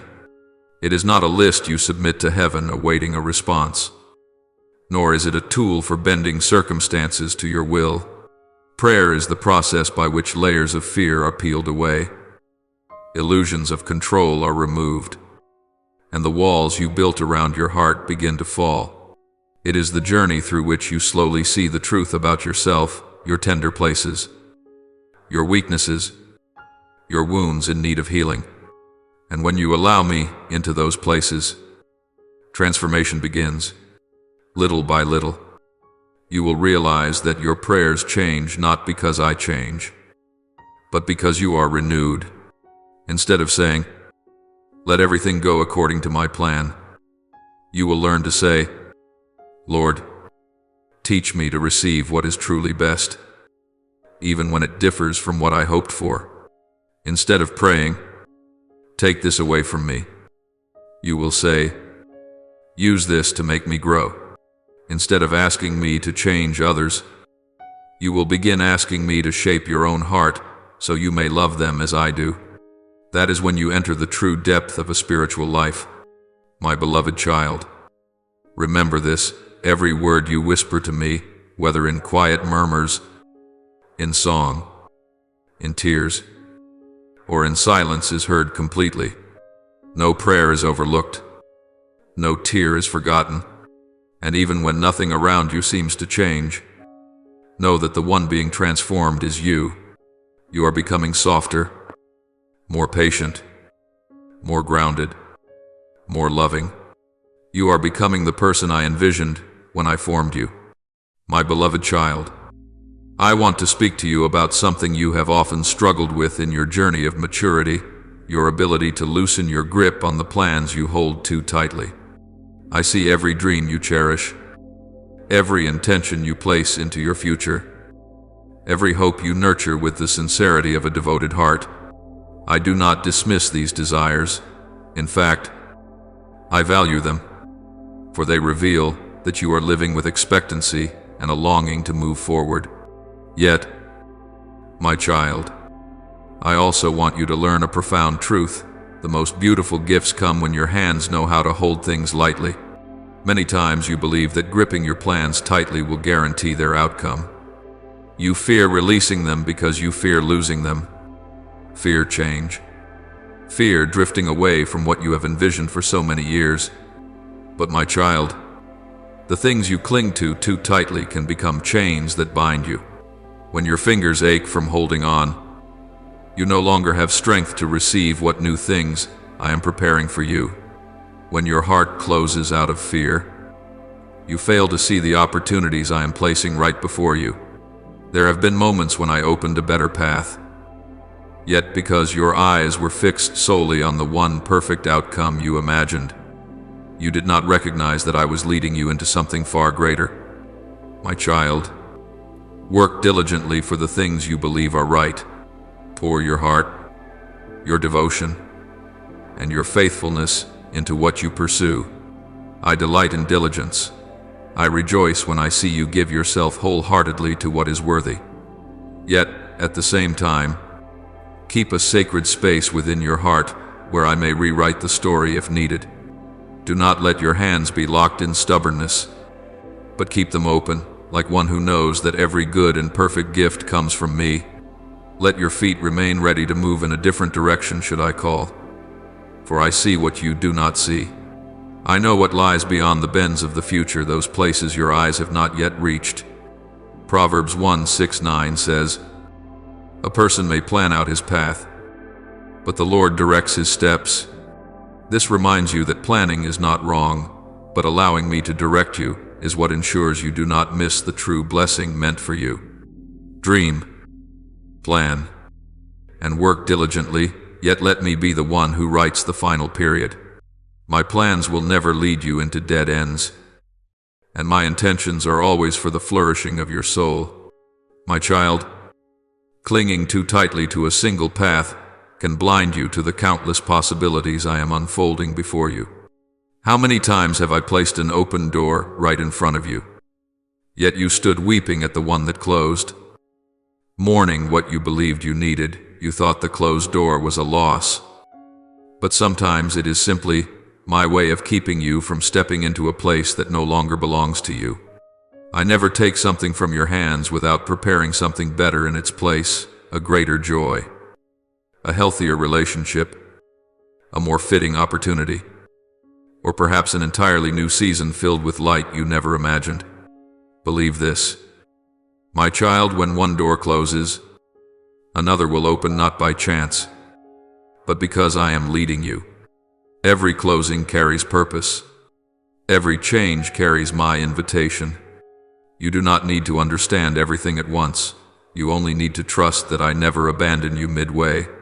When the door you hoped for closes, ask me, "Father, what better thing are you preparing for me?" That question will open your eyes to the life that is moving beneath the surface of your circumstances. My child, there are unexpected turnings you never imagined that may become the greatest blessings of your life. They may come in the form of a small opportunity, a brief encounter, an unwanted shift, or even a broken dream that forces you to take a detour. But it is precisely these so-called detours that lead you to the destination I have appointed. Do not underestimate the long way around. Sometimes the straight path is too short to teach your soul what it must learn. Along those extended stretches, I am shaping you, teaching you patience, expanding your vision, softening your heart, and preparing you to receive something greater. My child, be gentle with yourself when your plans do not unfold the way you expected. Failure is not a declaration that you are inadequate. It is simply a reminder that the timing is not yet right, or that the path you chose is not the one I ordained for you. Allow yourself the grace of flexibility. Allow your heart the freedom to change direction. I never rebuke you for changing. I only desire for you to change under my guidance. And remember this, you do not walk through the fog alone. I go before you on every journey. I know every door you will encounter, every dead end you will step into, and every wide road I am preparing to lead you through. All you need is to hold my hand. Let your spirit remain tender to the leading of the Holy Spirit. Do not let fear paralyze you. Do not let stubbornness rob you of the spiritual freedom I long for you to enjoy. Place your trust in me, the one who sees the entire picture when you can only see a single fragment. My child, learn to walk with open hands, open to labor diligently, and open to release when I call you into something new. Open hands lose nothing. Open hands are able to receive everything. And you will discover that what I bring into your life always surpasses what you try so tightly to hold on to. Let your journey become a dance of surrender and trust. You will never be led to a place where I am absent. You need only dare to step forward, dare to change direction, and dare to trust the paths I lay before you. And when you look back after many years, you will smile, because you will understand that closed doors were never endings. They were the beginnings of wonders that you could not yet perceive at that time. You will see that I was present in every unexpected turn, in every new dream born out of the ruins of an old one, and in every good thing you once thought would never come to you. There are things in life that cannot be grasped through explanation alone, for they must be lived, touched, and felt with the heart more than analyzed with the mind. Raising a child is such a thing. It is not merely the transmission of information, but the tender work of planting seeds of kindness, gentleness, and belief in goodness into a young soul. Every glance we offer, every gesture we make, every small reaction in the most ordinary hours becomes a living lesson. A child will remember far longer than any verbal instruction. A child does not only listen to what we say, they observe how we live, how we face the world, and from that they learn how to become a whole human being. Therefore, the most precious gift we can give a child is not long lectures, but a life shaped by kindness. When we show patience in the smallest things, like letting go gently, speaking without harshness, or offering tenderness when they make mistakes, we are building in them a foundation of inner safety. At times we assume that children need detailed guidance, rules, or schedules. But above all, what they most deeply need is the assurance that beside them stands an adult who can remain calm, loving, and willing to let them grow at their own pace. That very patience tells a child that the world is not too harsh, that they are allowed to stumble, to explore, to fall, and rise again. Children are created with curiosity, with a natural desire to explore, with an innate excitement for every new discovery. When adults force them into rigid molds, we not only take away their joy of learning, but also drain the wellspring of creativity that God placed within their tender souls. Instead, when we give them a space wide enough to play, to investigate, to observe and draw their own conclusions, we allow them to experience the world in the way God intended, as a colorful, meaningful journey of discovery, unrushed, yet full of depth. And when we release our fear of needing to control everything, we ourselves become freer, free to accompany them instead of merely managing them. There will be days when children exhaust us. There will be moments when their restlessness, stubbornness, or clumsiness wears down our patience. Yet in each of those moments, God is teaching us something profound. To love a child is not to love their perfection, but to love even the unpolished corners of who they are becoming. When we learn to remain calm in the face of their small mistakes, we are teaching them that life is not a competition of constant correctness. It is a journey in which the greatest skill is learning to rise again after every fall. And to do that, the first thing we must give them is the language of love, a language that does not rely on many words, but is present in the way we live each day. It appears when we are willing to admit fault before them, even though we are the adults. It appears when we ask forgiveness if we have unintentionally hurt them. It appears when we dare to acknowledge that we, too, are learning and growing. When a child sees us practice humility, they learn authenticity. When they see us correct our mistakes, they understand that failure is never the final chapter. When they watch us work diligently, they learn responsibility. and when they see us pause to rest, they learn that the worth of life is not measured only by achievement, but also by balance and peace. In Proverbs 2:6, it is written, "Train up a child in the way he should go, and when he is old he will not depart from it." This verse does not speak of forcing a child into the mold we prefer, but invites us to create an environment in which they can recognize what is good, true, and worthy. When such things take root in their hearts, they grow with an inner strength that is not easily shaken by the storms of life.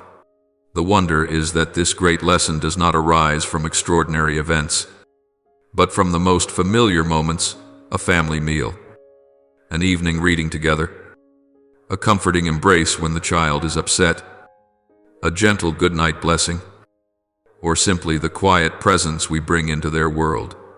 Sometimes we forget that children perceive the world with a sensitivity adults rarely notice. They sense tension in the tone of our voice, urgency in our gestures, and impatience in our eyes. Yet they also sense security when we are gentle, warmth when we listen, and support when we understand them. They do not require grand gestures. They need a heart that knows how to love rightly. When we treat children with kindness and respect, we inscribe upon their souls a pattern of living far more enduring than any spoken advice could achieve. Give children the space to grow without the burden of becoming someone they are not yet ready to be. Let them run, laugh, explore, and ask questions. Let them know that we love them not because of achievements, but because of the precious essence God has placed within each life. Children do not need a perfect childhood. They need one woven with love, gentle guidance, and the assurance of being protected. And finally, the most essential truth: our patience is the bridge that carries a child into the future. A future where they are confident enough to love others, courageous enough to face failure, generous enough to forgive, humble enough to correct themselves, and strong enough to step into life without fear.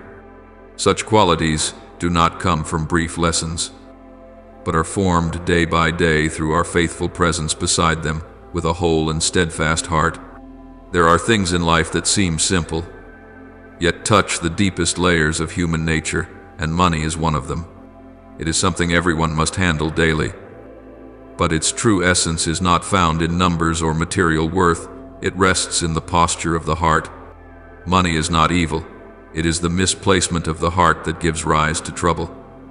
This is why God continually teaches us to keep a straight and upright spirit, to see money as a tool entrusted to a steward rather than a master to whom we must bow.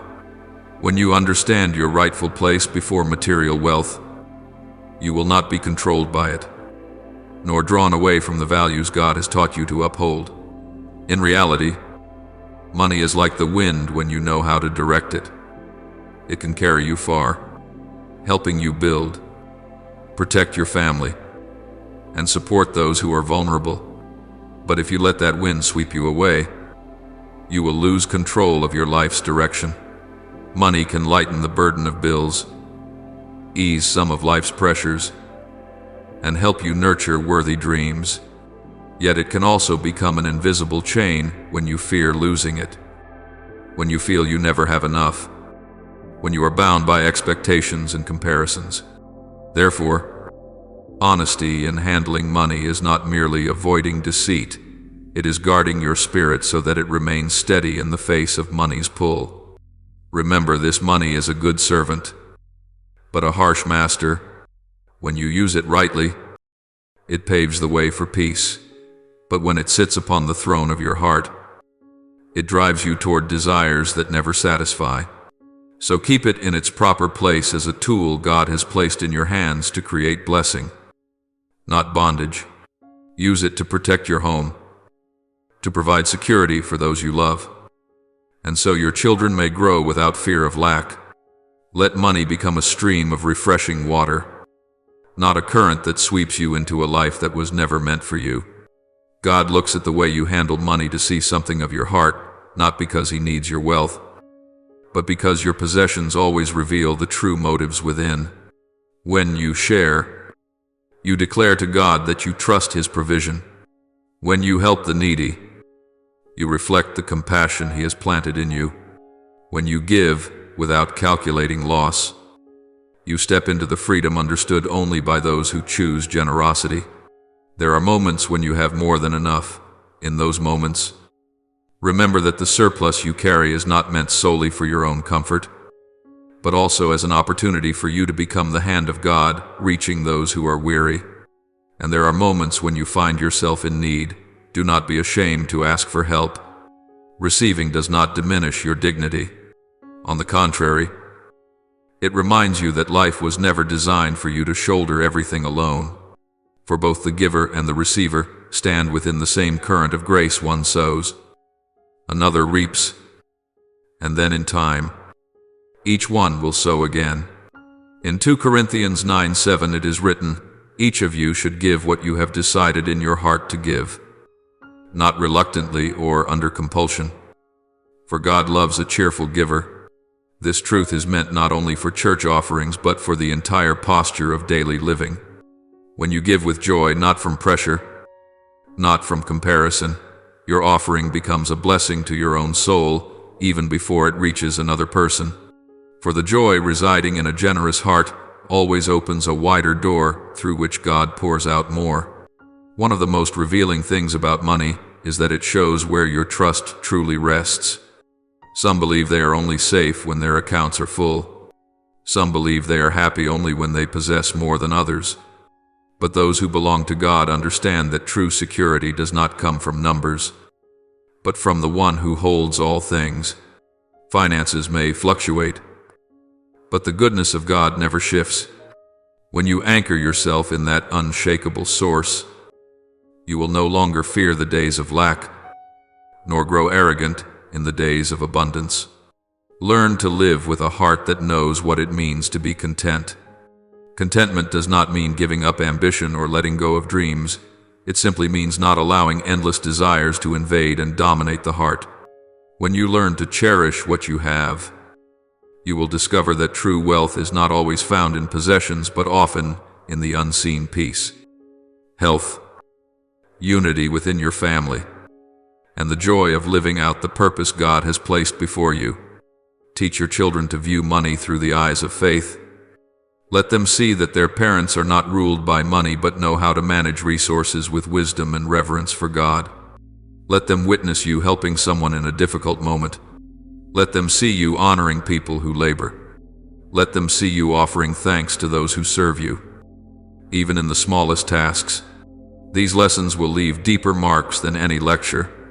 When they see generosity woven into your life, they will learn that material wealth only becomes truly valuable when it is used to bring blessing to others.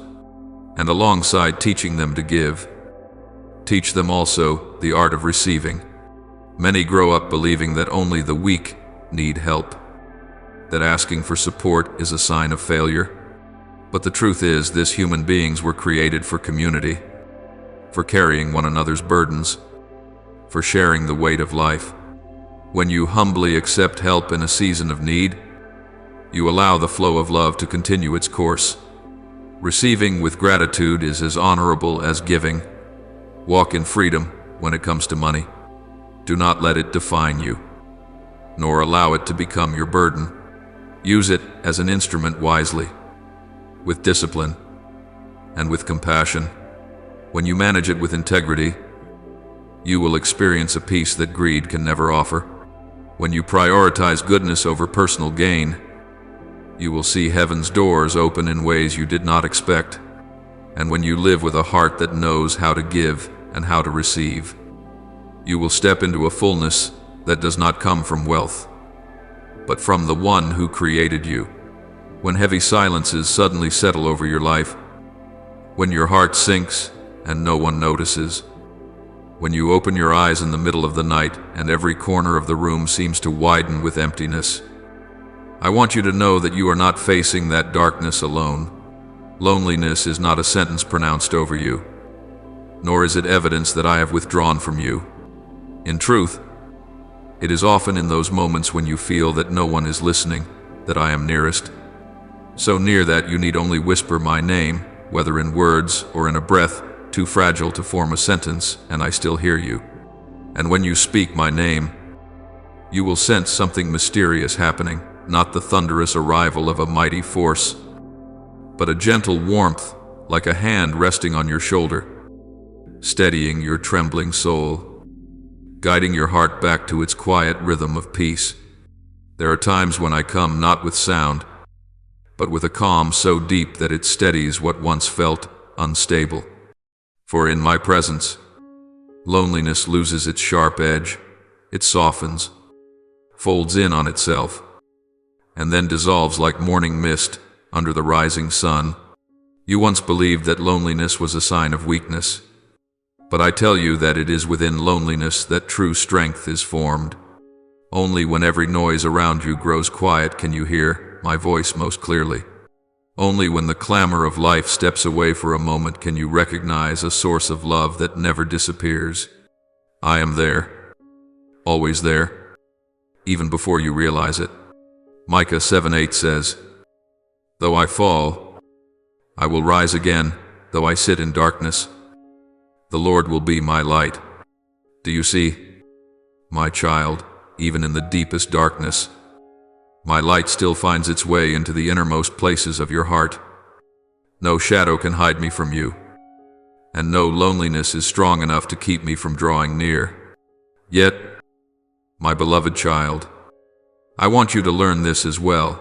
You were not created to live completely apart from others. I placed within you the need to connect, to be seen, to be heard, to walk alongside someone. I come to fill the deepest emptiness in your soul, but I also surround you with people who can bring warmth to your everyday life. There are moments when I use a greeting, a smile, or a simple question from another person as a thread that pulls you back from the edge of isolation. So, when sadness quietly rises like a tide, do not close your heart. Do not let shyness or insecurity build invisible walls that trap you inside your own small world. Try opening the door of your heart, even just a little. Invite an old friend for a cup of coffee. Pick up the phone and call someone you trust. Walk over to a neighbor's home and ask how they are. These seemingly small gestures hold a power greater than you expect. Sometimes a 5-minute conversation is enough to break the cycle of loneliness that has lasted for months. You may not need perfect encounters. Often, healing comes from the simplest moments. A friendly nod from someone passing by. A "how are you doing" from a person you barely know. A short laugh shared in a quiet room. I can use ordinary things to bring about extraordinary change within you. I come to you not only through grand miracles, but also through acts of kindness so small you might overlook them. Sometimes, one tiny thread of connection is enough to pull your heart back from the brink of isolation. Do not forget that I have given you a precious gift called community. You were not born to walk this entire journey alone. Loneliness may come, but it is not allowed to stay. It is only a temporary visitor meant to help you look more deeply into your soul. But it is not the companion I have chosen for you. I have placed people around you whose roles you have not yet fully seen. Some will come to strengthen you. Some will walk with you in seasons of joy. Some will appear only for a short time. Yet their presence will be enough to help you through a difficult turning point. And there will be times when I use you to soothe someone else's loneliness. When you extend your hand, when you send a message, when you listen to another's story, you become an instrument through which I touch their heart. And wonderfully, when you lift someone else, your own heart is lifted as well. My child, do not fear moments of emptiness. They are not meant to destroy you, but to soften your heart so you may know that I am your final and unshakable refuge.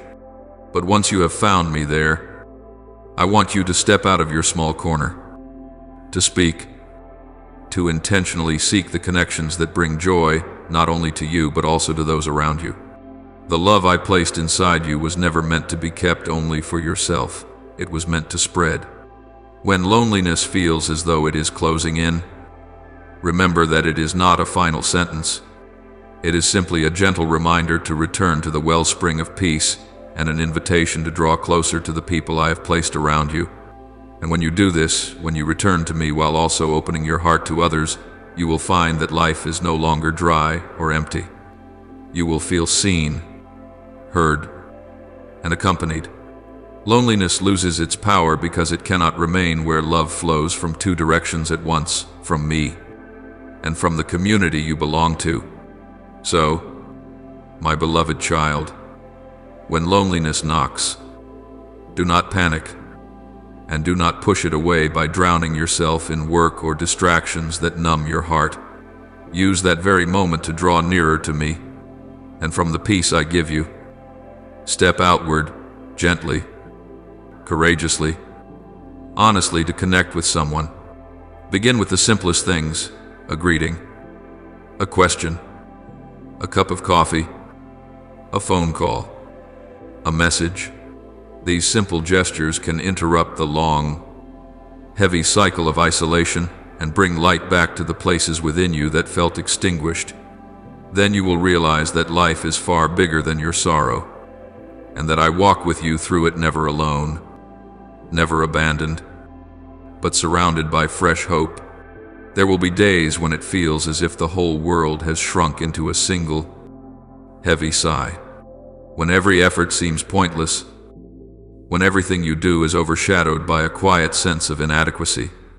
In such moments, despair often whispers cruel words that nothing matters, that life is just a loop of failures, that you are invisible in the vast sea of humanity. But my beloved child, I want you to know a truth that darkness never wants you to discover. The smallest things you do carry far greater power than you imagine. A seed that falls on good soil becomes a tree that gives shade. A tiny spark is enough to scatter the darkness in a room, and an act of kindness, no matter how ordinary, can shake a person's entire life in ways you may never fully understand. There was a time when you spoke a gentle sentence to someone, not realizing that those few words kept them from making the worst decision of their life. There was a moment when you shared a simple meal out of pure kindness, unaware that it became the very reason someone rediscovered their sense of worth. The things you consider ordinary can become turning points that help a despairing soul find the hope they need to move forward. It does not take dazzling miracles or spectacular wonders to change the world. What I use most often are the small, unseen acts you carry out each day, actions unnoticed by the news, yet forever recorded in heaven. My child, I want you to live as though every act of kindness you offer sends ripples far beyond what your eyes can see. For that is the truth. When you choose love in difficult circumstances, that love does more than touch the heart of the one receiving it. It moves my own heart. Every action born out of love is a declaration that darkness cannot win. This world is transformed not by grand speeches, but by people who quietly live out the compassion and mercy I have planted within them. I take small things and make great things out of them, because love becomes strongest only when it flows through humility. Sometimes you look around and see a society overflowing with bad news, violence, chaos, and pain. You feel too small to make a difference, too weak to change anything.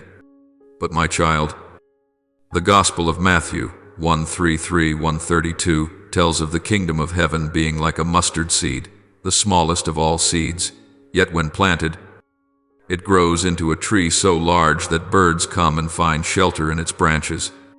I place that story in Scripture to remind you that everything magnificent begins with something small. Do not believe that your kindness is insignificant. In my eyes, it is a mustard seed capable of becoming a tree that brings life to many. I want you to picture this each time you speak a kind word. A gentle ripple spreads across the waters of someone's life. Each time you smile at a hurting person, a warm breeze brushes their soul. Each time you choose forgiveness instead of retaliation, you loosen one more link in the chain of violence and brokenness. Each time you patiently listen to someone, You lay the foundation for a healing they may not yet recognize. Do you see? You have been affecting the world far more than you realize. Even when you feel so overwhelmed that despair presses you to the ground, you still carry within you the power to do something that makes heaven smile. Despair tells you to stop. But I tell you that even the smallest step holds value. Despair shows you meaninglessness. But I open your eyes to the quiet impact of things that seem invisible. My child, never allow despair to dictate the way you live. You were not created to surrender to the darkness. You were created to shine, even if your light feels small. For that small light is enough to warm another heart. There are people you may meet only once in your lifetime, yet they carry your smile with them for years. There are people you help only a single time in their need, yet that moment convinces them that goodness still exists in the world. There are children who hear just one encouraging sentence from you, yet that sentence becomes the reason they dare to dream and dare to live well. You do not know all the ways I use you, and perhaps you never will know them fully. But I know, I see, I remember. So when you feel as though nothing you do matters, remember, this meaning does not lie in grandeur, it lies in love. Meaning is not found in recognition, it is found in faithfulness. Meaning is not held in applause, it is held in compassion. The world is built by ordinary people who quietly choose to do good every day. And you are one of them, a part of the great work I am carrying out upon the earth. When despair whispers that your life makes no difference, do not listen to its lies. Look at your hands, small, yet they have lifted others, shared what you have, soothed wounds, and wiped away tears. Look at your feet, they have gone where your presence was needed. Look at your words, they have opened hope within hearts once closed. I have used you many times, and I will continue to use you. As long as you do not give up, live each day as though every kind thing you do is reshaping the world, for it truly is.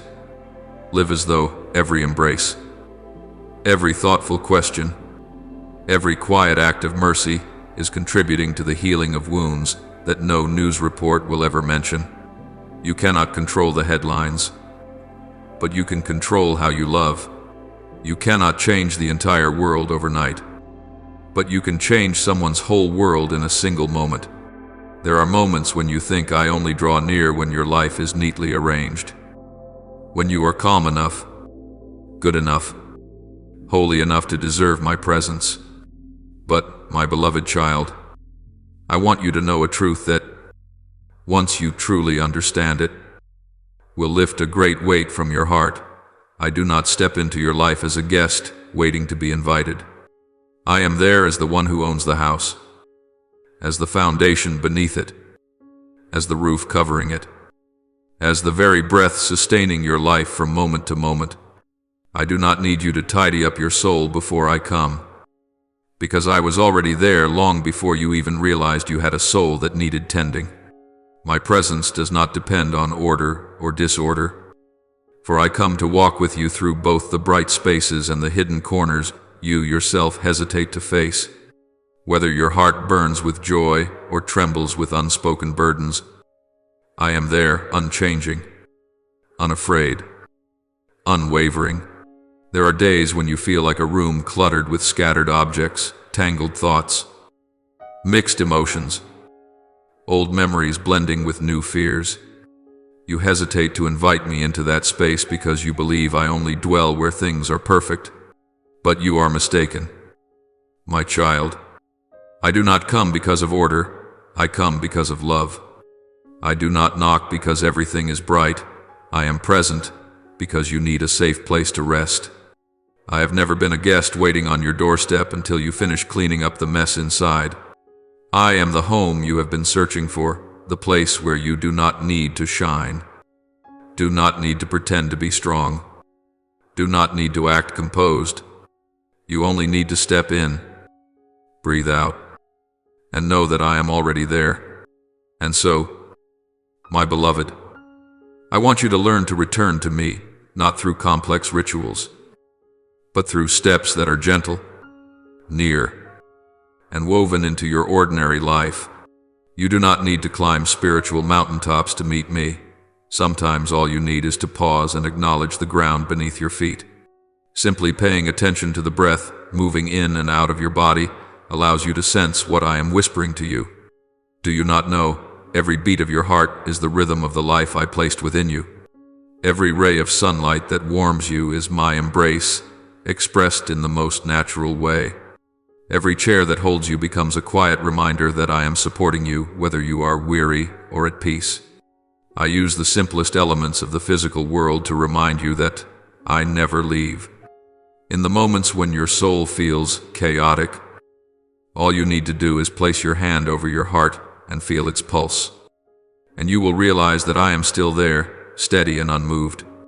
The warmth on your skin, the rustling leaves outside your window, the trembling breath you release when emotion rises, these are all my signature on the moments you live. My presence is not limited to the grand things you pray for, it also fills the tiny, easily overlooked details. And it is through these small things that a door opens for you to return to me. Because when you slow down and become aware, your soul comes back to its truest state, connection with the one who formed you. In Psalm 1:3-9-7, King David cried out, "Where can I go from your spirit? Where can I flee from your presence?" His question was not a lament, but a breathless recognition. There is nowhere you can go where I am not already present. There is no place within your heart untouched by my hand. Even in the deepest chambers where you store old wounds, I am there, patient, gentle, never condemning, waiting for you to invite me into the work of healing. Sometimes you think that to encounter me, you must chase after powerful emotions or extraordinary revelations. But my child, I want you to practice finding me in the most ordinary things. I want you to learn to recognize my footsteps in moments too small for others to notice. When you feel the weight of your body resting on your chair, it is more than gravity, it is my support beneath you. When the light touches your skin, it is not merely the sun, it is my reminder that I am shining life upon you. When you sit in silence and hear your own breath, you are hearing a relic I placed in you the very first day you came into the world. So pause, place your hand over your chest, close your eyes, name the things you feel: the ground, the air, the sunlight, the weight of your body, the beat of your heart, the breath within you. You are not just naming parts of the physical world, you are naming me, for I am present in all that holds life, in every smallest movement within you, and in this very act of paying attention, you discover the path back to me, a path you once believed required distant, difficult journeys but has been near you all along. My beloved child, there is something I want you to grasp with profound clarity. My presence is not confined to the moments when you pray or the quiet hours of reflection. I am not found only in the hymns that echo through the church or in the tears that fall when you bare your soul. I am also present in the quiet choices you make each day, those decisions that seem unnoticed by the world, yet reveal your true character. And even more, reflect my own heart within you. Every time you choose what is right over what is easy, every time you place compassion above personal gain, every time you take a step towards someone who has been forgotten, you are not merely doing good, you are touching my heart itself. When you choose kindness towards someone even at your own expense, there may be no applause, no acknowledgement, no witness standing by, but I see it. I feel every small sacrifice you make, and I stand nearer to you than you realize. Kindness is the language of my spirit. When you struggle to love in difficult circumstances, that is the moment when my presence brushes against your heart most clearly. You will sense a quiet warmth rising within you, like a thin ray of light strong enough to soften the weary places inside. That warmth is my whisper, you are walking the right path. And when you choose integrity, even though the sweetness of immediate gain tempts you with its ease. You are tasting something of my very nature. Integrity is the breath of heaven. Every time you choose honesty, purity, and uprightness, your soul moves closer to me. I never demand perfection, but I cherish hearts that choose the light even when the darkness beckons. Each time you do what is right when no one is watching, heaven grows brighter by a measure. Light does not need a crowd to shine. It only needs a faithful heart. There are moments when you believe that your small steps toward someone lonely or hurting make no real difference. But my child, that small step is, in my eyes, a journey across a distance many hesitate to cross. When you draw near to the abandoned, when you listen to the wounded, when you approach someone others avoid, you are carrying me to them. For I stand with those who are overlooked. And when you move toward them, you are entering the very place where my presence is most visible. A simple touch, a gentle question, even a look filled with compassion can become a bridge across another person's deep despair. You will never fully know the impact of the mercy you offer, but I know, my child, your daily choices are not as small as you imagine. They are the map by which the world begins to understand what true love looks like. You do not need a grand sermon. Your life itself becomes the most powerful message. When others observe the way you live, the way you treat those who are difficult to love, the way you behave when no audience is watching, they see the outline of my heart revealed through you. You may be the only letter someone ever reads to discover my love. So do not underestimate your choices. They are shaping how the world perceives me. And I want you to learn this as well. Choose what is good, choose it again. And keep choosing it, not because you must prove your virtue, but because every time you choose what is good, your heart becomes softer, deeper, and more open to my presence. Kindness is a muscle strengthened through practice. Integrity must be nurtured daily. Mercy must be trained like an artist, perfecting each deliberate stroke. No one becomes like me overnight. It is a shaping process. And every small decision in your day is a chisel forming the contours of your soul. Remember the words of Proverbs 1:1-3. The integrity of the upright guides them. Do you see? The choices you make today are the compass guiding your tomorrow. The more consistently you choose what is right, the more clearly you walk in the right direction. The more you choose goodness, the more easily you recognize my voice. The more you choose love over fear, the more you reflect my nature, not because you are striving, but because my presence is bearing fruit within you. There will be days when you grow weary of doing what is right, days when you see no reward for your faithfulness. There will be moments when you feel tempted to give up because people fail to appreciate the effort you pour out. But my beloved child, do not let the indifference of others extinguish the light within you. You were not created to live for applause. You were created to reveal me. And I remember every seed of goodness you sow, even the ones planted in silence. None of your sacrifices are wasted. None of your efforts disappear into nothingness. Every righteous choice shapes your soul into a more refined vessel through which I can work. Imagine this: every kind act you choose is a heartbeat of my own, pulsing through your life. Every moment you hold fast to integrity becomes a soft note that calms the chaos of the world. Every mercy you extend breaks through the fog of indifference like a beam of light. And when all these acts come together, you become a living melody of heaven expressed upon the earth. Therefore, my child, continue choosing, choose again, and choose still, no matter the cost, no matter the delay of reward, no matter how lonely the battle feels. For you are not alone.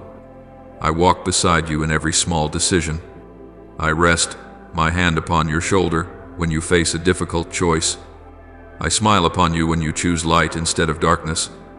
and I strengthen your heart each time you choose love, even while carrying your own wounds. My beloved child, there is a truth I want you to engrave deeply within your heart. The light you have searched for out in the crowded roads of life has actually been within you all along. The world may shift bright today, dim tomorrow, comforting one moment and harsh the next, but the light I planted in you does not fade.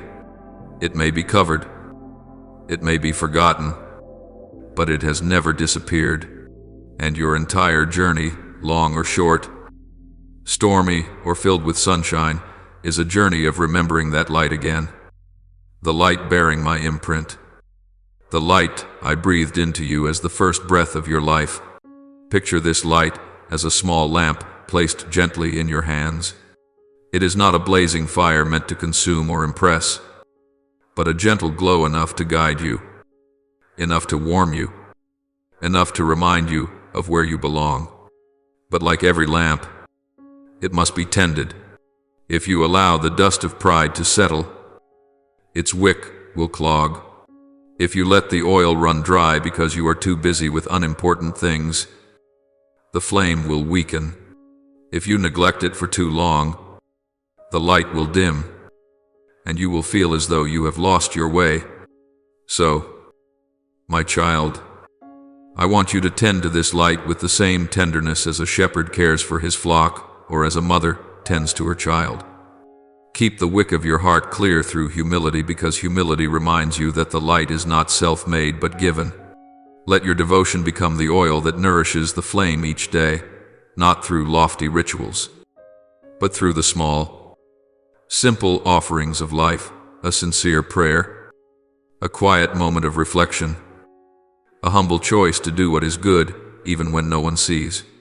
Each act of love you release into the world becomes fuel that allows the lamp within you to burn a little brighter.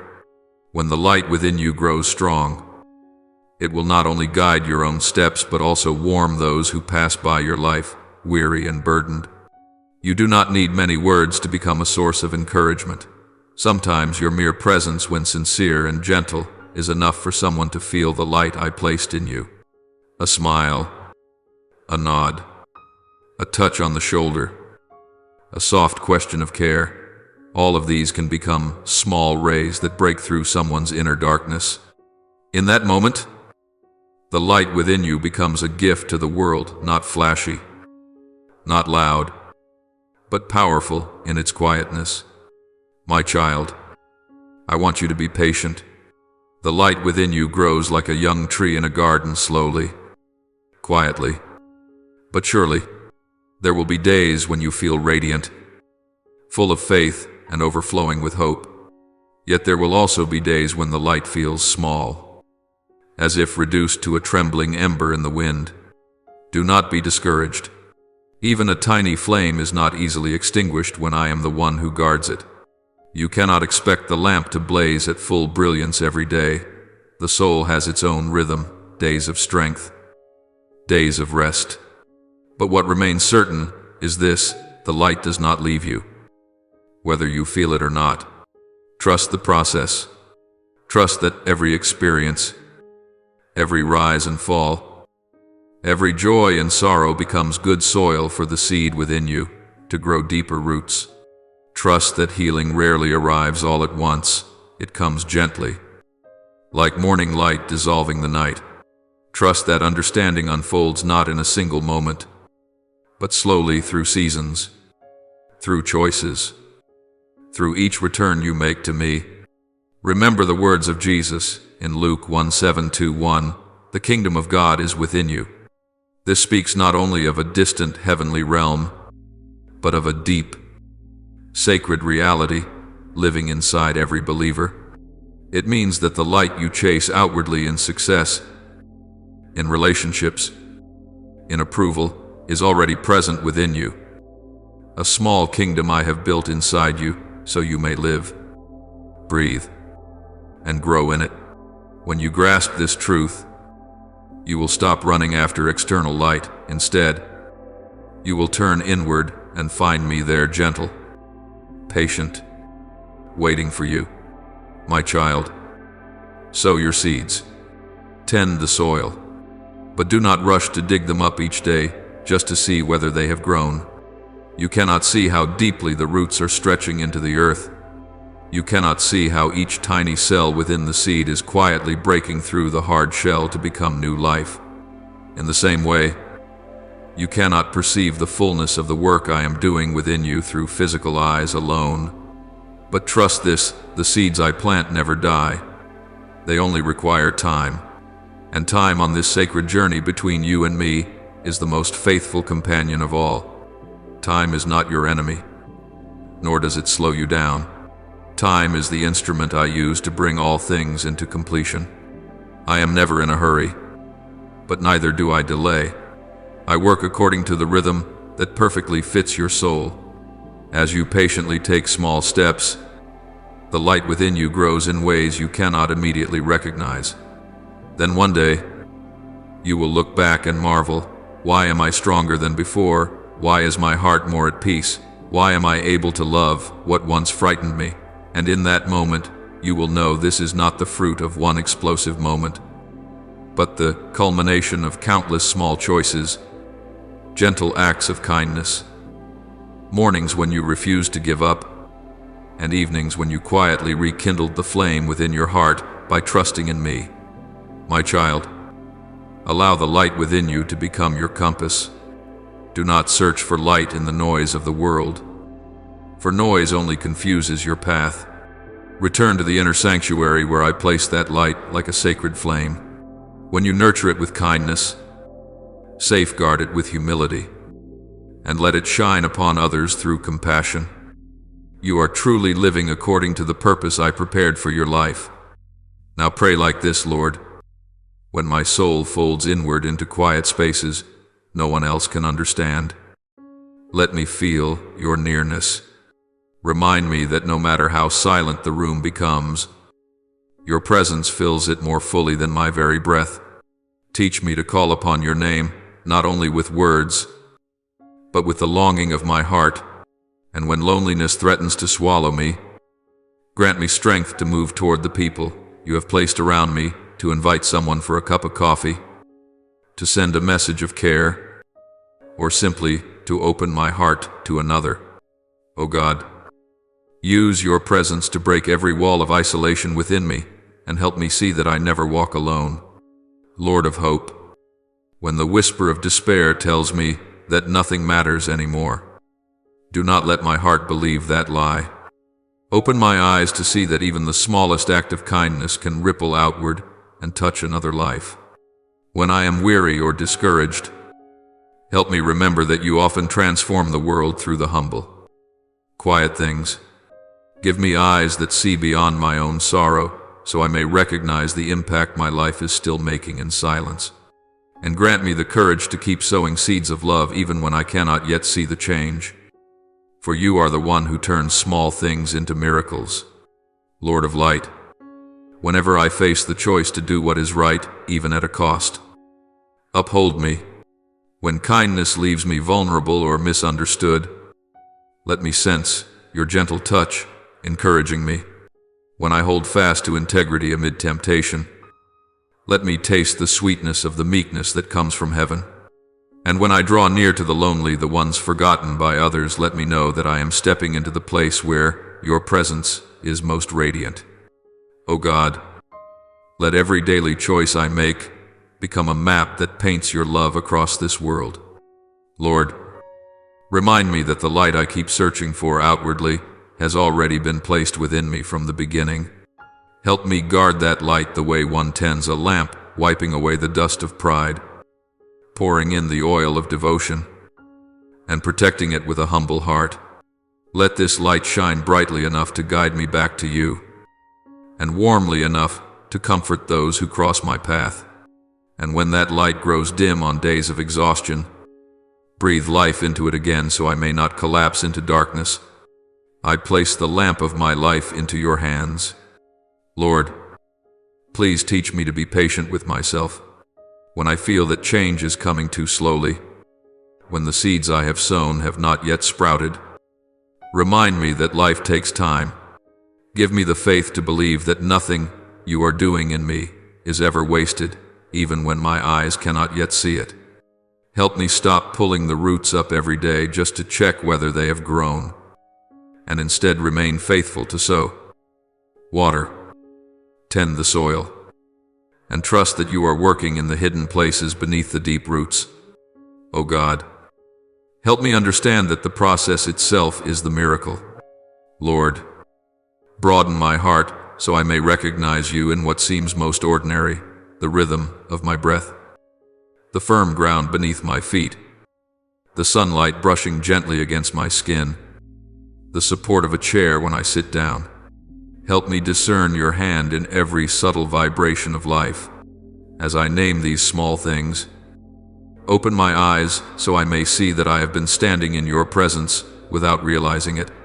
O God, teach me to slow down, that even amid the noise and demands of life, I may find the path that leads my heart back to you. Lord of the journey, I know that you are neither hurried nor delayed. Help me follow you step by step with deep trust. When the path exhausts me, be my shade. When I lose myself in my own thoughts, be my compass. And when I question the purpose of my life, let me see the light you planted within me since the dawn of creation. O God, remind me each day that I never walk alone, for you are the one who goes before me, behind me, and beside me. Lord, please heal the wounds within me, not by erasing them, but by strengthening me through them. When the past rises like a cold wind, let your light shield my heart. When I feel too weak to face what hurts me, help me remember that the strength I need is found in you, not in my own effort. Heal me little by little, layer by layer, and help me understand that the peace you give is gentle, yet far deeper than anything I have ever pursued. Lord, keep my heart tender, even in the face of pain, never hardened, never closed, never abandoning goodness. When I grow tired of loving, let me feel your boundless love flowing like fresh water into the dry places of my soul. When kindness seems misunderstood, help me still choose what is right. Make my heart an instrument through which you may touch others the light, the grace, and the mercy you have poured into me. Lord, I place my future into your hands every step, every season, every door. Help me believe that time is my ally when you are the one who governs it. When I grow impatient to see results, teach me that what you are building within me is more precious than any external achievement. When I worry about what has not yet come to pass, remind me that you have already entered the future ahead of me, and help me continue walking forward with peace, with inner light, with trust that you are making all things beautiful in their appointed time. My beloved Father, in this moment I come before you with humility and deep trust. I lift up to you all whom I love, my family, my friends, those who have entered my life and left an imprint on my heart, those I cannot be with every day, yet always carry in my thoughts. Lord, place your hand upon their lives and cover them with the wondrous protection that comes from heaven. Guard them in the moments when I cannot. Shield them from dangers unseen. Drive away the shadows that lurk around them and the temptations that could cause them to stumble. Lord, place a circle of your light around my family, that every step they take may be preserved by your goodness. Guide them along every path they walk each day. When they stand before difficult choices, let them hear the whisper of the Holy Spirit leading them toward what is right. When they face confusion at the crossroads, let them recognize your signs like a guiding star. When they are weary, be their strength. When they are sorrowful, be their comfort. When they feel lost, be the compass that brings them home. Lord, I lift up to you the heart of each person I love. Heal what is fractured, mend what is distant, and touch the hidden places only you can see. Let your love flow over my household, not like a passing rain, but like a steady river washing away resentment and restoring harmony. Grant them peace that surpasses all understanding, a peace that comes solely from your presence. Grant them true joy, untouched by circumstance. Grant them wisdom to discern which path you have chosen, which doors they should enter, and which ones they should walk away from. I offer this prayer in the holy name of Jesus Christ. Amen. Do not forget to subscribe and turn on notifications so that together we may build a strong and growing community of faith.